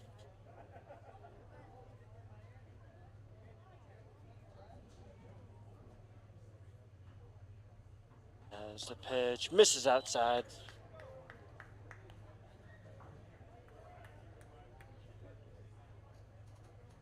It's now a 1-1 count after the foul ball, followed up by the outside pitch. Korzeniowski again trying to get out of some trouble. He'd certainly see this outing as a success if he only gives up 1 run here. A blooper over to right field. DeCerbo looking to get underneath it. It drops between DeCerbo and Vavakwa as that advances Smith over to second. Wagner gets to first with ease, and that puts runners on first and second with just 1 out. That little blooper was able to happen because of the fact Tyler Vavak was playing up the middle for a potential double play ball so he could cover second or toss to second. That ball was a blooper. If Tyler Vavak was in his normal spot at second base with nobody on, he gets to that. Because it's able to just drift and drift and drift near to the foul line, Vavak was not able to get it, and DeCerbo playing deep in right field wasn't able to get to that. So lucky blooper right there from Wagner. That pitch way outside from Eric Korzeniowski. We've got potentially an ominous layer of fog starting to set over Falcon Park here as Auburn looks to keep their slim lead alive. They lead 3-1, but the tying run is on first for the Pioneers here in the 6th inning. As that swung on and missed. Great pitch there from Korzeniowski to catch Palmer swinging. 1-1 count. We talked about it earlier in this ball game. Pioneers lineup is extremely top heavy. A lot of guys batting over 300. Get near the bottom right here. You have guys batting 250 and below. This is where Korzeniowski has and needs to take advantage of. That pitch outside. 2 balls, 1 strike, 1 out. The 7, 8, 9 hitters in the lineup have gone a combined 0 for 6 here tonight. Korzeniowski trying to keep that trend going. He can make them go 0 for 8, especially in these next 2 at-bats, get out of this inning with no runs given up. It's a win for him. That's fouled off again down the left side. And Luke, as you mentioned, the 7 through 9, definitely the weakest part of this Pioneers lineup, where you have the 10 batter, Benjamin Rhodey, more of that new school approach with having your final batter in your order being a very good, consistent batter, almost like your 1 and 2 guys who are quick, can get on base, and then can run once they're on base. Yeah, Rhodey tonight, a single and a walk, so Korzeniowski's trying to get out this inning. It's these next 3 batters. An aggressive lead for Cooper Smith off of second, and Wagner not being too shabby with his lead on first as well. Full count now, 3 balls, 2 strikes. Big upcoming payoff pitch here for Eric Korzeniowski. If it's a walk, could be his last pitch of the night. Payoff pitch, swung on, hit into center field. That's going to be Meyer getting underneath it. Comes down with it, no tag-up attempt. And that'll put 2 outs on the board. Runners on first and second still. But Korzeniowski's certainly happy that he gets runners on first and second, 2 outs, instead of bases loaded with 1. Huge right there, Sam Meyer getting to that ball with ease. And then on second base, that was Cooper Smith. Originally, I think he might have misread that ball. Jumped off of second like he was going to head to third, and then realized Meyer was going to get to that one. Had to retreat. No time for a tag up, so he's going to remain on second. Nice play there from Sam Meyer getting to that one, and a huge second out for Eric Korzeniowski.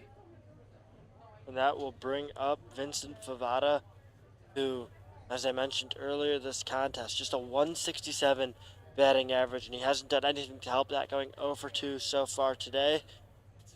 Also only has 1 extra base hit on the campaign.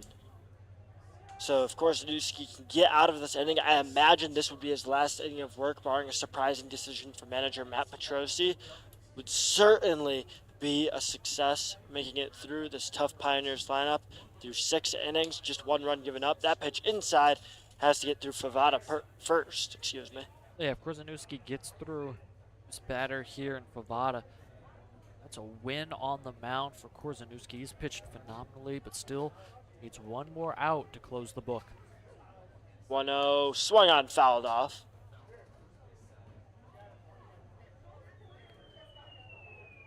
After Favada, it's Moniz and Rhodey.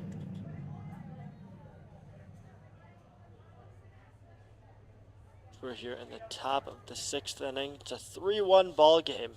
Doubledays trail in the hits column, but lead in the score column as that pitch inside nearly clips Favada.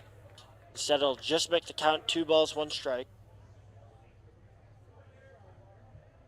After a quick 4.5 innings, this game has slowed down with runners not only on base but coming around to score finally. Pitchers having to work out of trouble on both sides. 2-1, swung on, fouled off yet again. We've seen Korzeniowski do a great job, especially in these last few innings, of forcing fouls, getting the balls around the edges of the strike zone, and forcing the Pioneers to play defensive at the plate. 100%. What a time would this be for Korzeniowski to record his first strikeout of the ball game?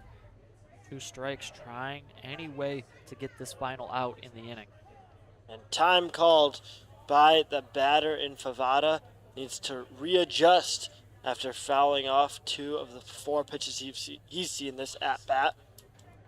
Favada still looking for his first hit of the night. 2s across the board, pitch comes in, and that's fouled off yet again. Favada, again, just barely eking out a foul ball there. Doing anything to stay alive here with 2 strikes, knowing how big this potential rally is, trying to not only get on base, but maybe even plate run. Korzeniowski, the opposite, trying to get out of this inning and only allow 1. Still just a 2-2 count. Korzeniowski has a pitch to work with, and he'll use it there. That pitch high and inside to make it a full count. As Korzeniowski approaching his 95th pitch of the night, the 7th of this at-bat. A walk loads the bases, a strike ends the inning. The payoff pitch. Both runners take off, and strike number 3 as we see the batter Favada just not even look at that one, walk straight off.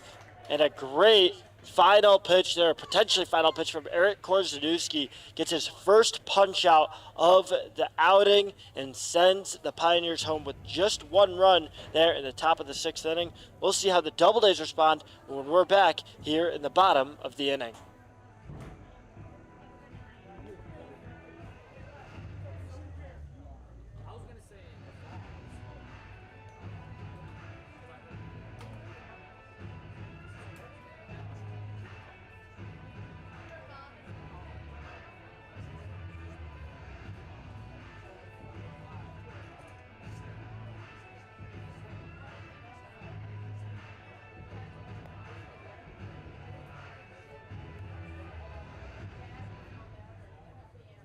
The band's Bully Hill Winery has been making the best in Finger Lakes wine since 1958. It's for 21 and older fans who enjoy Bully Hill wine exclusive right here at the ballpark. The fans we thank the Future County Office of Tourism for their sponsorship of Doubledays baseball. We invite you to come and explore our county's culture, history, and all of its natural beauties.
Live here from Falcon Park in the bottom of the 6th inning.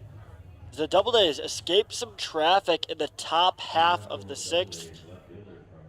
Eric Korzeniewski on the mound, balling out, only giving up 1 run despite multiple tough scenarios, full counts, managed to escape with the Doubledays still holding on to a 2-run lead.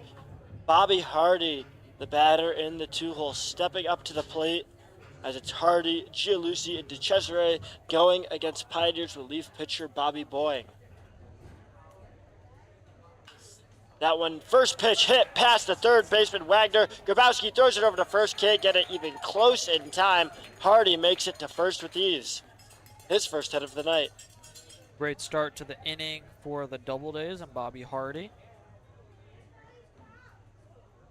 See whether or not Hardy's on the move. Last time, his steal attempt was not able to be successful. Caught stealing and to strike him out, throw him out to end the 4th. We'll see if he's on the move here. They stays at first because of the arm of Grimesti. Yeah, ever since that first error by TJ Grimesti on the throw down to second, he's been lights out.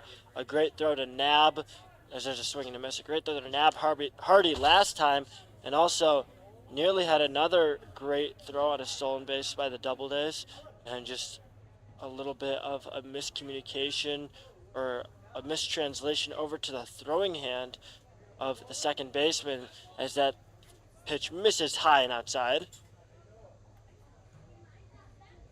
You were talking about before the single right there from Bobby Hardy. Quickly, just Eric Korzeniewski. Got to give him credit. Only allowing 1 run and what we assume 6 innings of work. We won't see him in the 7th. Maybe he will.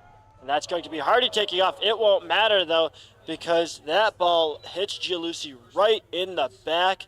He gets pegged by that one, and Gialucci's going to walk out over, drop up his bat near the Doubledays dugout, and it looks like he'll remain in the contest as he'll just take off his helmet and walk over to first. Lucy's probably thinking, hey, I'm not catching today. Why do I have to, you know, feel the pain of a baseball?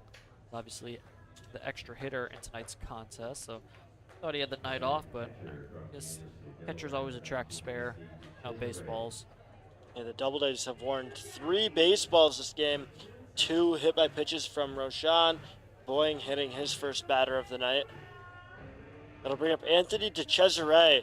With no outs on the board, DeCesare has the potential to do some damage.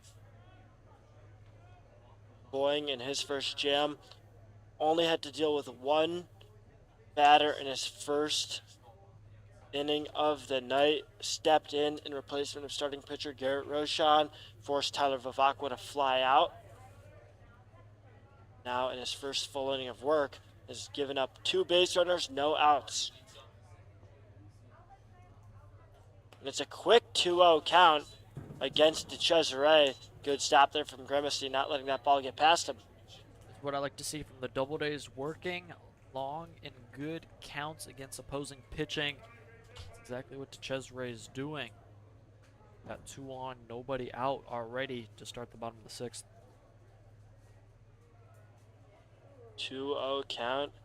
And a swung on and missed. DeCesare gets a little piece of it, but it mostly gets past him. Foul tip.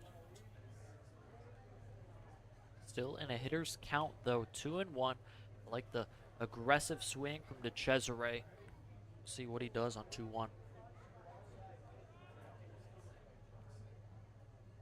Boying goes to the breaking ball, and it bounces right at the feet of Grimacey. He gets underneath it, however. And Grimacey's done a good job outside of that 1 pass ball of keeping it in front of him. However, that pass ball had major implications with Adam Sullivan managing to score off of it. Great point, and was able to keep that one in front of him and keep Bobby Hardy at second. Hardy was halfway to third. Grimacey quickly got to that ball. Hardy had to scamper back to second base. 3-1 count. And that's chomped on by Adam Sullivan. By Anthony DeCesare, excuse me. That's a deep, bounces off the wall, gets to the wall in the air as runners will advance to second and third. Bobby Hardy rounding all the bases and coming home. That's a stand-up double for Anthony DeCesare. He certainly stepped up and advanced the lead of the Doubledays. What a nuke off the bat of DeCesare. Deep into left field and high off the wall for an easy RBI double. That might knock Boying right out of this ball game. And that will cause Andrew Drum to go have a chat with the young Bobby Boying as he struggled early on in the night. We'll be back with some more information on who the new Pioneers pitcher will be.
New pitcher on the mound for the Elmira Pioneers, a short-lived outing for Bobby Boying. That'll bring up Andrew Roxby, arguably the best bullpen pitcher that the Pioneers have to offer, sporting just a 0.79 ERA on the campaign.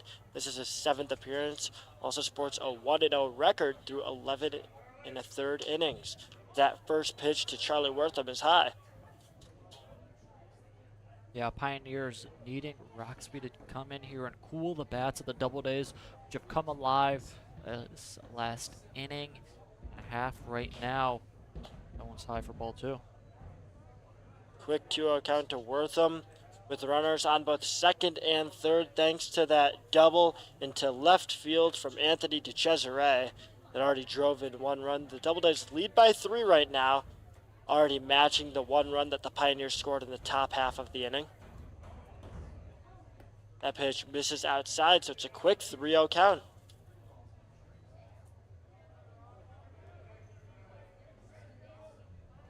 And Roxby certainly was not put in an easy situation, but by loading the bases here, he could be making it much worse for himself.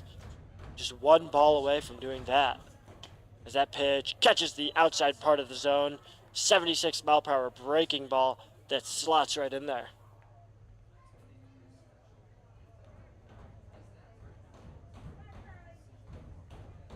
Three-one count, still no outs on the board. As that's hit over the head of the shortstop. Grabowski can't get up to it. That's a quick RBI single there for the newcomer out of Mississippi State. What an at-bat right there from Charlie Wortham, working until he found a pitch he could do some damage with. And once he did, doing exactly that over the head of Grabowski, scoring a run and now bringing up Adam Sullivan to the plate. Doubledays hitters just having their way right now. Roxby having to get it in the zone to avoid loading the bases and set up Wortham for a pitch that he could just jump all over. And we see Wortham a lot of the times play for contact, doesn't necessarily go for those big hits, and that's exactly what the Doubledays needed there. Solid contact, scored a run, added on to that lead. It's now 5-1 Doubledays with runners on the corners. A quick 1-1 count to Adam Sullivan.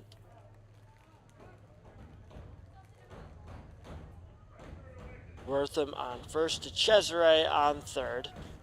Wortham has been known to steal a base here and there, but doesn't necessarily need it, especially against a good Armin Grimesi that just threw over to third base to try to nab an unsuspecting DeCesare. Gotta say, when you're on the base paths against Grimesti, you have to be alert at all times. He is quick to throw down, whether it be third base like there, or first base, which he's done multiple times in this game. He is ready to try and get any runner. And Wortham gets caught in a pickle. This is a tough situation because DeCesare doesn't want to leave third as Wortham seems to be stuck, and the Doubledays trying to avoid getting out, but the Pioneers might be giving up a run as the Pioneers lose it, and the connection going back and forth. Just a brutal mistake made by the Pioneers that sees Wortham get over to second without getting out, and DeCesare coming home. I've seen that before, where obviously the runner on first wants to get into a rundown to advance the runner from third or try to. There was a point in that rundown at the very start where the pitcher just walked over to third base, and Charlie Wortham said, no, I'm not going to stand on second. I'm going to continue this rundown, stood off of second until the pitcher engaged with him. And, of course, forced the Pioneers to make a mistake, which they did, which allowed the run to score easily, perfectly executed. You know, it might not have looked exactly the cleanest, but who cares when you score a run? Yeah, it's now 6-1 in favor of the Doubledays. A 2-2 count to Adam Sullivan with the runner on second and no outs. Roxby, just a brutal error there, not making a commitment to either get out the base runner in Wortham or force DeCesare to stay at third. Tried to play it both ways, tried to have it both ways. Can't have your cake and eat it too. 2 balls, 2 strikes still after that foul ball, and that's in the dirt. Loads up the count, 3 balls, 2 strikes. Adam Sullivan looking to take first with impunity.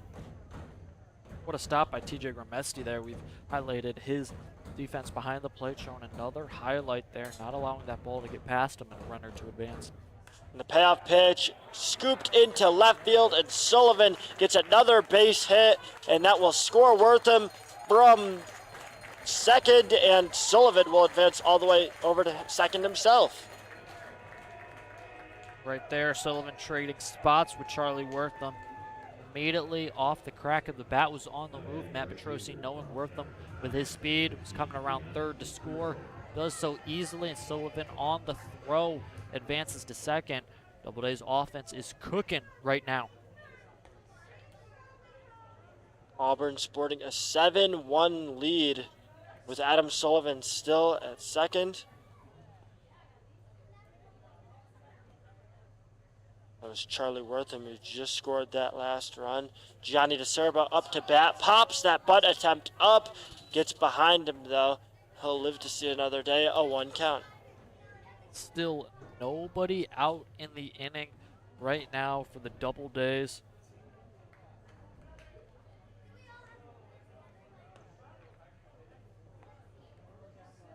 Zero outs on the board for Gianni DeSerbo here, with Adam Sullivan at second. As the ball in the dirt, Gramesti, another great stop. He's been a brick wall back there ever since Sullivan managed to score on the passed ball in the 5th inning of this contest.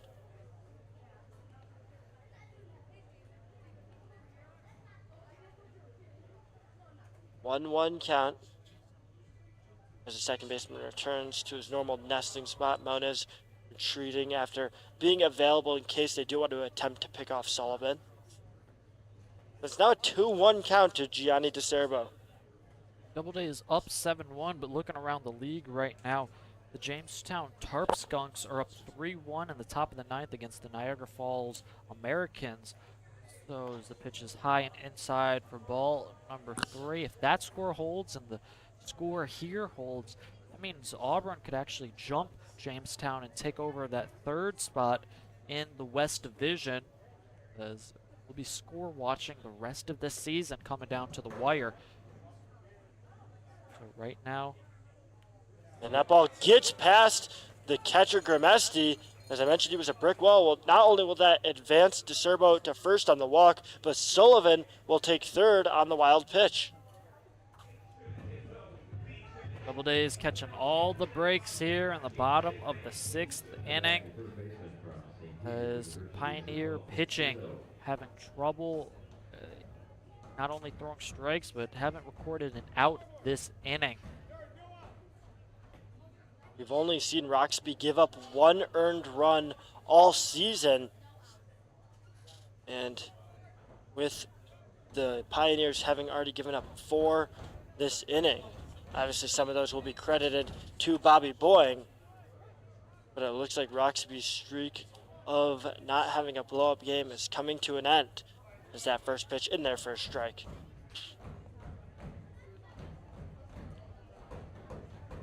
Oh, 1 count. Doubledays have runners on the corners. That pitch outside. DeSerbo on first. Sullivan on third. Gramesti's had some good throws, so I don't think the Doubledays will attempt a double steal, although it worked out for them earlier on. 2 balls, 1 strike. And still no outs on the board. Auburn has been cooking this entire inning, starting with Bobby Hardy, making it all the way to Nick Izzo in the 8-hole. That's fouled off by Izzo. Izzo's 0 for 2 on the night with a strikeout and a fielder's choice. Looking for his first time getting a hit tonight. Izzo, Smith, and Meyer, the last 3 batters in this lineup, all in search of their first hit. As that's way high on the curveball attempt, doesn't get down. That loads the count up. 3 balls, 2 strikes. The Doubledays have had plenty of success this inning against both Boying and Roxby in this scenario.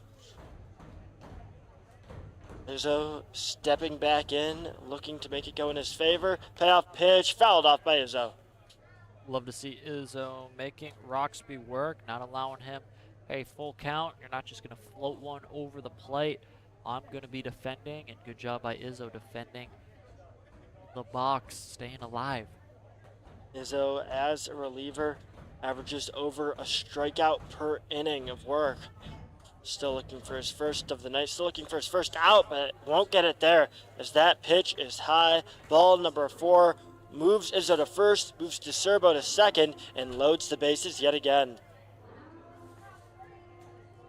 And there's going to be another new pitcher as Roxby's night comes to a close quickly. We'll be back with more information on who the new pitcher is when we return here on the Auburn Doubledays Sports Network.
Back here in the bottom of the 6th still, as it's a 7-1 ball game. The Doubledays have scored 4 in the bottom half of the inning and are looking to add more.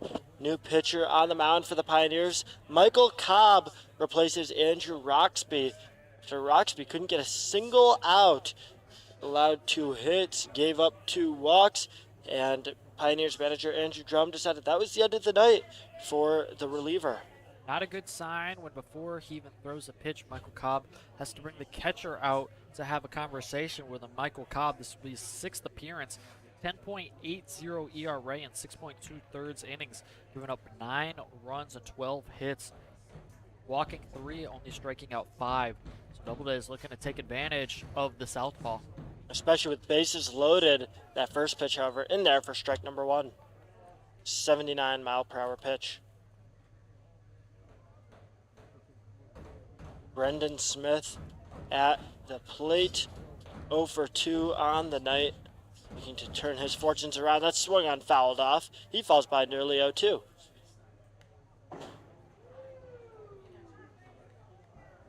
The Doubledays lead 7-1,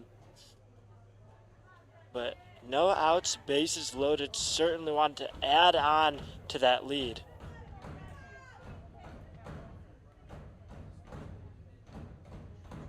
As that's fouled off yet again, Smith stays alive. Great defense played at the plate right there from Smith. Staying alive for another pitch in this at-bat. Down 0-2, so we'll have to play a little bit of defense here. Yeah, I don't think that's a pitch Smith would normally swing at, just trying to play defensively, swing defensively, keep his at-bat alive as he hits that right up the middle. A good play by Grabowski to get it over to the second baseman, Moniz, for the first out of the inning.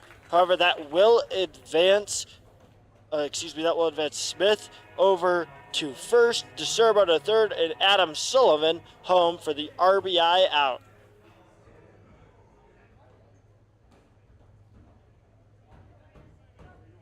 Now it's going to be Sam Meyer, the final batter in the Doubledays order, stepping up before it flips back around. 1 out on the board, runners on the corners.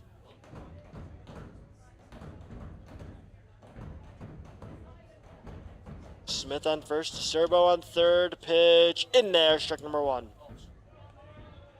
80 mile per hour is there on the fastball.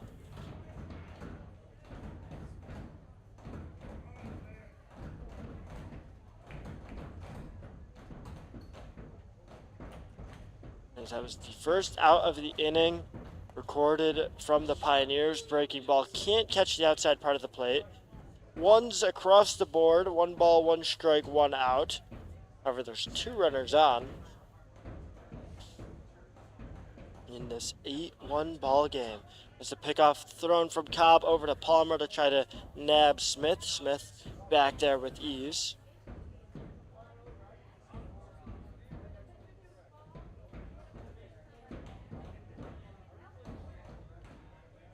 It's an 8-1 lead with 5 coming in the bottom of the 6th alone.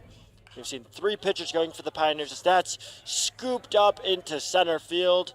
Baker coming underneath it, gets it, throws it in, but DeSerbo will score standing up from third, and the Doubledays extend their lead to 8 runs, 9-1 Auburn.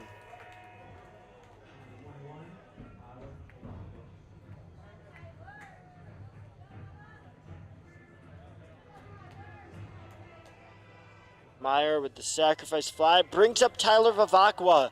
A runner on first, 2 outs now on the board as Cobb, who was put in a tough situation, lets 2 runs score but gets 2 outs. Certainly won't be credited to him.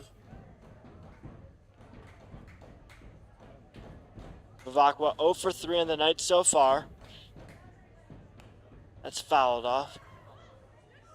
Vivacqua, one of 2 batters in this Doubledays lineup to not manage to get either a hit or a walk.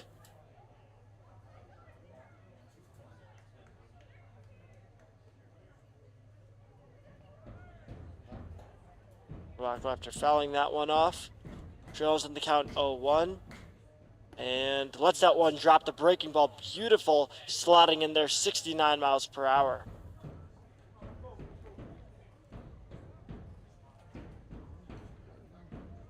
Cobb has been on his A game tonight. 2 quick outs when both Boying and Roxby couldn't nab a single one. 0-2 count, and Vivacqua swings and misses. He gets sat down, so Cobb goes through this Doubledays lineup 1-2-3, but the damage has been done. The Doubledays plate 6 at the bottom of the 6th as they lead by 8 heading into the 7th inning. Stick around for more Auburn Doubledays baseball.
this.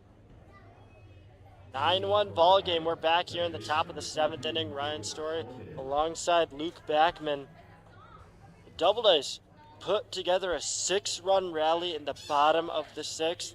Now it's a new pitcher at the mound for the Doubledays. Eric Korzeniowski made it through 6 innings of work, gave up just 5 hits, gave up 7 hits, but only gave up 1 run. The stat that matters. Now it's Griffin White on the mound as the pitcher looks to keep the trend going of getting through these innings with the Pioneers at batters. White with just a 4.0 ERA on the season, 1-0 record through 4 at-bats, gets the batter in Moniz to fly out there as that lands just foul, so Moniz will stay alive. Great sliding play from DeSerbo, but just out of reach of his outstretched arms out there, making the sliding play, but not able to come up with the ball. Love to see the hustle, though, from the right fielder, especially in the 9-1 ball game and a foul ball. That's winning plays and winning effort right there from DeSerbo. Certainly is. This White up 0-2 in this count to Moniz.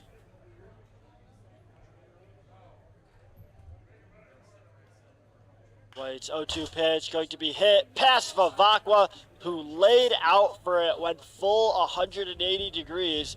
Couldn't get there, though, and that's a quick single for Jacob Moniz, who was previously 0 for 2 on the night.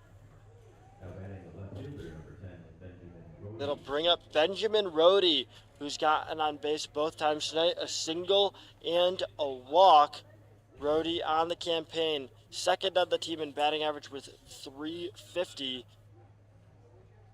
Just a player who gets on base through singles, gets those dinks and dunks, and just finds a way to reach first.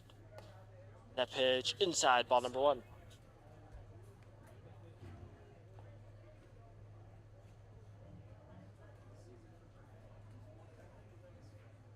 For starting pitcher Eric Korzeniowski, it wasn't that he wasn't giving up hits. The Pioneers managed to get 7 hits against him through his 6 innings of work. What Korzeniowski did fantastically was just getting out of any trouble. There would be jams, he'd get out of them. He wouldn't get panicked. He didn't even need to rely on strikeouts. He just picked his spots well and managed to only give up 1 run there in that final inning of work. The Pioneers still out-hitting Auburn, despite Auburn leading in the runs column 9-1. You got to give credit to Korzeniowski. He left 9 Pioneers on base, so like you mentioned, there was always traffic on the base path. For the 6 innings he pitched, there was 2 runners left on base at the end of 4 of those innings, for the 6 innings. So he was able to work himself out of tight spots, as Griffin White now is going to have 2 runners on, with that ball being inside and ball 4 to Benjamin Rohde. Yeah, quick 4-pitch walk to Rohde. That'll bring up Aiden Grabowski and the rest of the Pioneers' top of the order. Grabowski followed up by Martineau and Grimesti with no outs, 2 runners on. You got to wonder, I know I saw Griffin White warming in the top of the 6th inning, and then after a long bottom of the 6th inning, I wonder if he went a little cold while waiting for his opportunity on the mound here tonight. Could have been the case, as that pitch nearly hits Grabowski right in the shoulder. He ducks out of the way, and that'll cause Matt Petrosi to go have a chat with his relief pitcher on the mound. Griffin White hasn't exactly had his best stuff through these first 2.5 batters. Petrosi going to try to find out the root cause of why. Yeah, right now, White having a little bit of control issue. Got ahead of the count against Moniz, and then Moniz was able to find himself on with a 2-strike single, as they're actually going to bring out trainer John Hamm via Matt Petrosi signaling to the dugout, as I thought I saw Griffin White kind of grab his right shoulder. I'm not sure if that really was the case or not, but either way, they're going to have John Hamm, the trainer, come out and talk with White whether or not he's feeling okay to continue in this ball game. And not to say that this game is over, even that the Doubledays should take their foot off the gas, but it's tough to risk a potential injury in a 9-1 ball game As we'll see White hand the ball to Petrosi. The Doubledays will have a new pitcher, and we'll be back for more information on that when we return.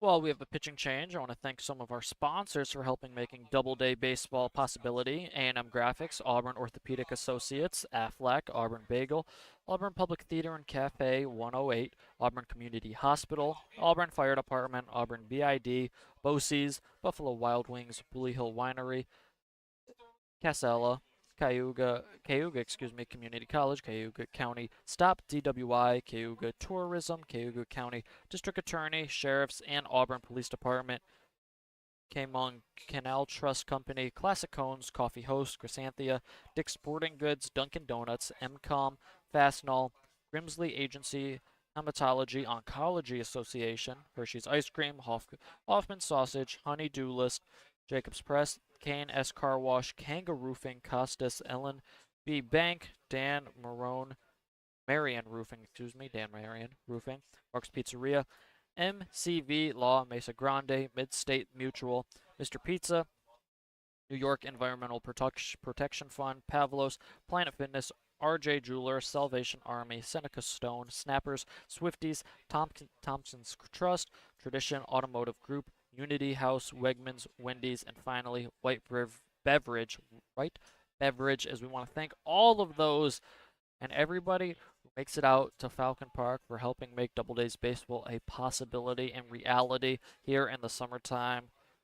We'll be back with more Doubledays action in just a few seconds.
Now pitching for the Doubledays, number 20, Brennan Heilman. Back here in the top of the seventh, just half an inning after the Doubledays shellacked two Pioneers pitchers, forced them to go less than a full inning. Auburn gets a taste of their own medicine as Elmira forces Griffin White out of the game. Looked like White was dealing with a little bit of injury troubles as well, so he gets some of the benefit of the doubt there. It'll bring up Zach Ruffing in relief. Ruffing on the campaign still has not given up a run as an Auburn Doubleday. 5.2 innings of work through 2 appearances, only given up 4 hits, 3 walks, struck out 2, and again, 0 runs given up. That's what he's going to try to maintain here. Is that first pitch in there for a strike to make it a 1-1 count. If you remember, White did throw 1 ball before leaving this outing. And 2 quick strikes thrown from Zach Ruffing. Ruffing has been impressive in his appearances. Last pitched against the Ottawa Cardinals in that exhibition game back on Sunday. And that'll plunk the base runner in Grabowski, or excuse me, the batter in Grabowski, and get him right over to first base, loading the bases. Grabowski to first, Rhodey to second, Moniz to third. This has been the absolute opposite of what the Doubledays have wanted after scoring 6 runs in the bottom of the 6th. We're hoping to come out in a 9-1 ball game and have a shutdown inning. Now you have the bases loaded with nobody out as the umpires are having a conversation on the mound. Not exactly sure exactly what they were conversing about, but yeah, they're confirming that it was a hit by pitch, what it seemed like it was. That ball plunked Grabowski right in the square of the back. Seemed no doubt about that one. And that'll bring up Ty Martineau, who's 0 for 3 on the day. The designated hitter has not had success at the plate, but against the third pitcher of the night, his second that he's faced, he'll look to find some more success. That pitch caught the inside part of the zone. Strike number 1.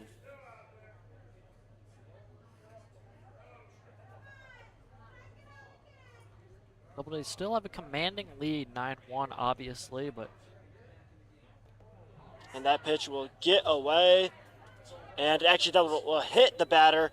Martineau advances to first, Grabowski to second, Rhodey to third, and Moniz comes home. And now it's a 7-run ball game, as it's a quick first run of the 7th for the Pioneers. Still have not gotten out yet. And now it's the best batter in their order. TJ Grimesti steps up to the plate. Bases loaded, no outs. Doubledays just trying to stop the bleeding. Obviously, only giving up 1 run in this inning and 2 in this ball game, but runners are all over the bases. Grimesti hits that foul territory, and just a tough situation where DeCerbo couldn't get underneath it as that wall kind of snuck out of nowhere on him, and it's a 1-1 count. Doubledays looking for any type of help in the field. Ground ball would be optimal, could try and turn 2, but they'll take 1. Grimesti hits that. This time it will be in fair territory as 2 Doubledays converge on it, and Sullivan comes underneath it, and he'll look at home. Luckily for him and luckily for the Pioneers, Rhodey doesn't make an attempt at home. Sullivan's cannon of an arm would have made that a quick out number 2 for the Doubledays. Instead, it'll be 1 out with bases still loaded for the Pioneers. Sullivan showing off his range at shortstop, backtracking all the way into shallow left field, calling off Bobby Hardy for that pop-up. Huge first out for Roughing in the Doubledays. As that's fouled off on Cooper Smith's first pitch of the at-bat.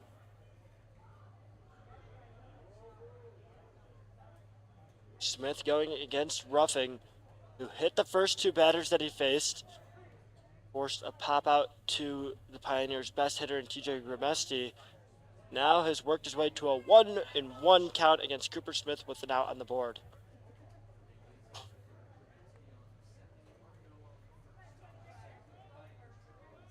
Every pitch the rest of this inning is important for the Doubledays as they look to maintain their lead. A swing and a miss there. Smith comes up with nothing but air on that hack at that outside pitch. Beauty of a pitch, 72 miles per hour from Roughing. He had Smith chasing air, like Ryan said.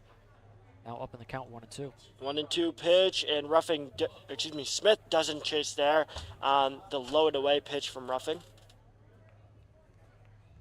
It'll even it up. 2 balls, 2 strikes. So we hit 9:06 Eastern Time. Game slowed down a little, but we're happy that you're sticking with us here in the Auburn Doubledays Sports Network. Fouled off is Smith on the 2-2 pitch. Remains same count.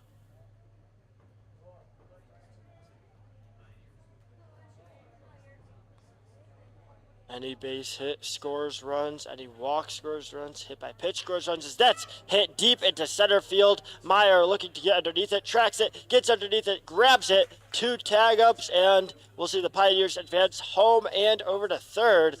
But the second out of the inning secured by Zach Ruffing and Sam Meyer. Cooper Smith with the sacrifice fly. Again, with the lead being what it is, now 9-3, Doubledays will take that. They'll take a sacrifice fly. They'll trade an out for a run at this point of this ball game.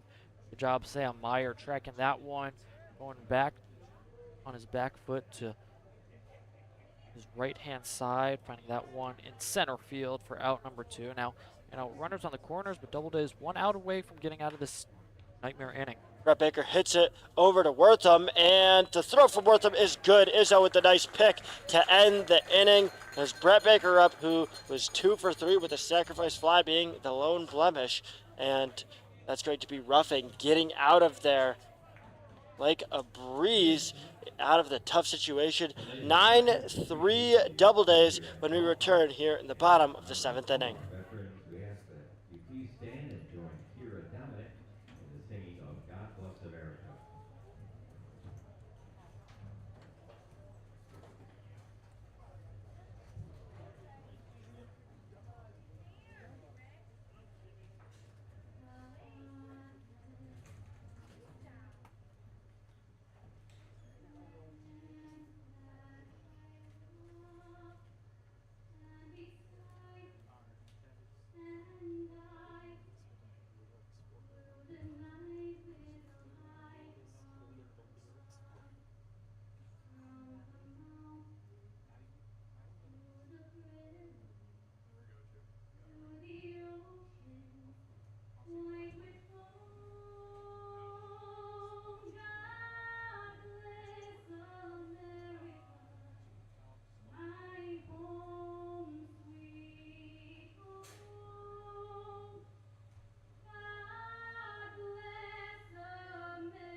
Leading off for the Doubledays, left fielder from Madison University, number 34, Bobby Hardy.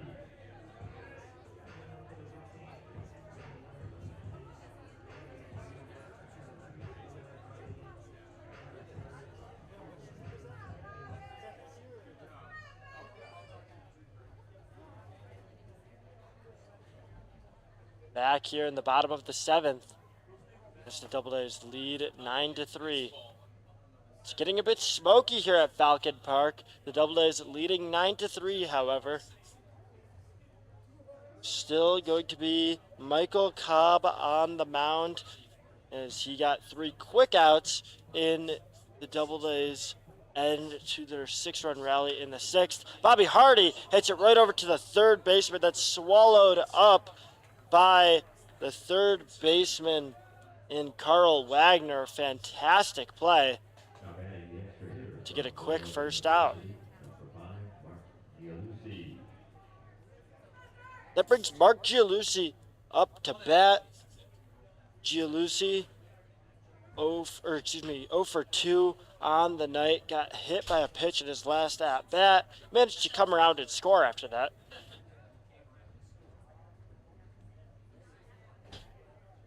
After that ground out, Gialucci trying to avoid being the 5th out in a row that relief pitcher Michael Cobb has gotten.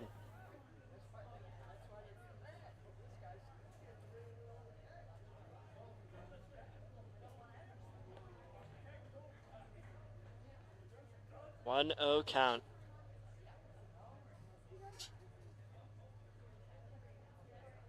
And Gialucci can't get that pitch down the middle, fouls it off to the right side, 78 mile per hour. A little bit of break on that fastball. Cobb has come in and done excellent job, a job that no other reliever for the Pioneers has been able to do, and that's slow down this offense from the Doubledays. 1-1, hit deep into left center field. That'll go between the two outfielders. Doesn't get to the wall, but Gialucci rounds for second anyways, and he'll get there, sliding underneath the tag. Mark Gialucci with his first hit of the day, a double that could potentially kick off another Doubledays rally. Gialucci was thinking too, the moment that ball hit his bat, breaking out of the box with speed, rounding first with speed as well. As nice play cutting the ball off from Rhodey in left field, but Gialucci turning on the burners there and making it into second safely. That's what you love to see, especially still in a 9-3 ball game. Gialucci playing like it's a 0-0 ball game. Last inning, Bobby Hardy led off, and 7 consecutive Doubledays batters made it on base safely. This time, Bobby Hardy goes down, but Gialucci continues that trend, getting over to second base. Now Anthony DeCesare swinging and missing at that first breaking ball. Huge hole on the second base side as Mona is covering second. Now he's going to retreat over to a position. Still big hole though. DeCesare makes contact, hits it over to the shortstop, and that's going to be the throw made from Grabowski to get out DeCesare. But that will advance Gialucci over to third, now with 2 outs on the board. Yeah, Gialucci saw how weak of a contact that was and immediately took off for third. Usually when you see a ground ball to the shortstop with a runner on second, he freezes at second, but Gialucci knew that the shortstop Grabowski was going to have to charge that ball, so he took off for third and obviously reaching third safely. Smart veteran base running from the catcher, extra hitter in this contest is Charlie Wortham. Steps up. He's scored twice tonight with a single in his last time around. That first pitch he'll take for a strike. Wortham has had a nice night, whether it be at the plate or also in the field playing third base. A clean third base as well. And welcome. He sucked up every ball that's came his way, as that pitch will be low and inside. Good stop there by the catcher Gramesti, not letting that ball get by him. We've already seen Sullivan come home on a pass ball today. Gramesti trying to avoid Gialucci scoring in the same way. Wortham been welcomed with open arms here in London. Will be a big part of their late season push into the playoffs. 1-1, and that pitch inside. 2 balls, 1 strike. Nasty break on that one from Michael Cobb. You can see the movement from here in the press box. That one's just a little too much movement as I was inside for ball 2. There's a 2-1 hit high. That's skied up. 4 defenders will converge on it, and it'll drop in between the 4 of them. And that'll be a run scored for the Auburn Doubledays. Gialucci princes on into home, and that will be the batter in Wortham securing first. Yeah, that ball went a mile in the air, and I saw the center fielder, right fielder, and second baseman all at a point. It seemed like they were going to call each other off. Eventually, no one was able to get it. Wind, I think, also played a factor as Mona, the second baseman, looked like he was around the ball the closest, but wasn't able to get under it because of the wind. And hey, Doubledays don't care. They'll take it as Wortham on first with another RBI. That first pitch fouled off by Adam Sullivan. Gianlucia has scored twice today after scoring on that last hit from Charlie Wortham. Now it's Adam Sullivan, who on the night is 2 for 2 with 2 singles and a walk. He's also scored twice in addition to knocking in a run in his last single.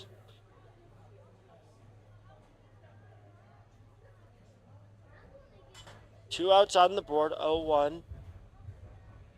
As Sullivan takes a huge chop at that one, comes up empty. Really wanted that one. You could tell he had his sights set on an extra base hit that could have potentially knocked home Wortham if he managed to catch a piece of that ball. 0-2, and Sullivan swings at it again, hit to left center field, right by the scoreboard, and the catch will be made by the left fielder, Rhodey, as that'll end the inning. But the Doubledays play yet another run. 10 runs all scored over the last 3 innings. The Doubledays lead 10-3. We'll be back with more Auburn Doubledays baseball when play resumes. Alrighty, you guys, the prize pool for tonight is $162. Alright, our winning ticket is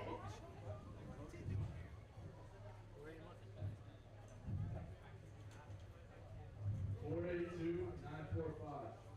482-945. Anybody? Do we have a winner? 482-945. Oh, never mind, we have a winner.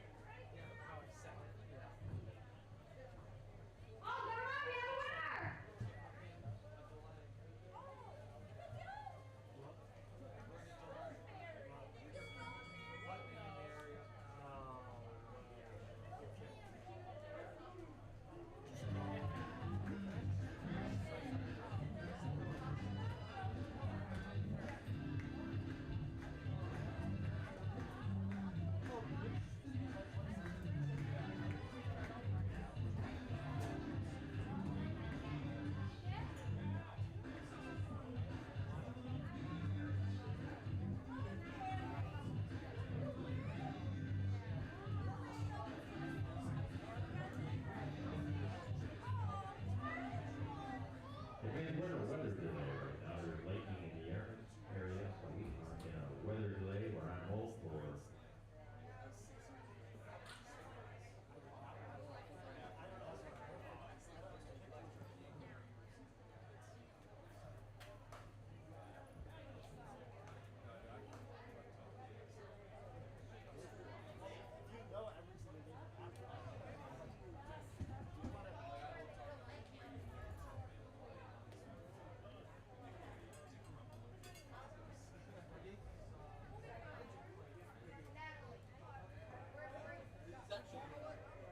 Back here in the top of the 8th inning. We actually have a quick weather delay. No, not quick. We don't know. There's some lightning in the area. Play's been paused for the time being. It's a 10-3 ball game, and we'll inform you when we have more information on the situation.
And it looks like that temporary delay will be a permanent one because this game has been called.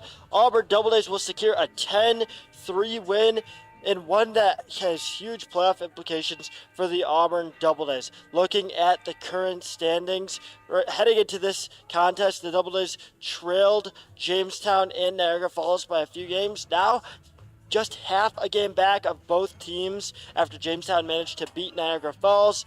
Both of those teams 1.5 games back of Batavia. Auburn now just 2 games back of Batavia and half a game behind Jamestown and Niagara Falls. But even more importantly, I think I'd argue, they extend their lead over the Pioneers to now 2.5 games, holding on tightly to that 4th and final playoff spot. Luke, a huge win for the Doubledays today. What are some of your biggest takeaways? I think for the Doubledays offense, hey, it took them a while to get going. Shout out to Eric Korzenewski. Shout out to Eric Korzenewski coming in here and doing a great job. 6 innings, only 1 run given up. Korzenewski. Hey, when the offense wasn't going for, what was that, about 4 innings, Korzenewski kept them in this ball game, giving up no runs, and then the offense came. 3 runs in the bottom of the 4th. Then, bottom of the 5th, and then 6 runs in the bottom of the 6th inning. Hey, this offense, when they get going, hey, it is a problem for opposing teams, as this offense, hey, it's like a microwave offense. When it gets going, it can get hot, and it certainly got hot here tonight. Yeah, all around great game from the Doubledays, whether it was how they did in the field with 0 errors, how they did at the plate, putting up 10 runs against a good Elmira pitching staff, as well as how they did on the mound. Obviously not the best of outings for Griffin White, but outside of that, he was a bit banged up, so can't really fault him too much there. But between Eric Korzenewski starting things off, Zach Ruffing closing things up, great day for the Doubledays all around. 100%. This is the exact type of game you want heading into this road trip. 5 road games in 4 days, including a doubleheader on Sunday. Hey, we're coming to the end of the season, postseason push. You need a lot of these games coming up. So for Auburn, continue to play like this. Move to 5-1-1 against Elmira. Also going to play Elmira in Elmira tomorrow night. So, hey, extend that lead even more, get another win, and feel good heading into this long road trip. It's going to be Niagara, Newark, starting off with Elmira tomorrow, following up with Niagara, Newark, and Niagara twice on Sunday. Luke, before the Doubledays head into that road stretch, any final thoughts after today's game? I thought the pitching was well for the Doubledays. I thought the hitting was incredible once they got going in those middle innings. And one thing they did was they played a very solid night in the field. We talked about Korzenewski actually didn't have a strikeout, I believe, in his 5 innings pitched.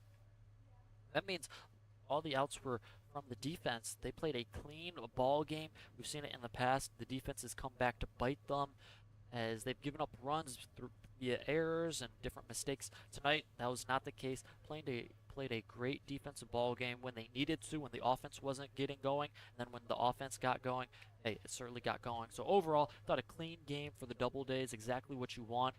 Take it on the road with you as well. Doubledays will be back at Falcon Park next Tuesday, nearly a full week from now, to take on Batavia. Make sure to tune in for that game. For Ryan Story alongside Luke Backman, we're saying so long after a 10-3 Auburn Doubledays win through 7 innings over the Elmira Pioneers. Stay classy, Auburn.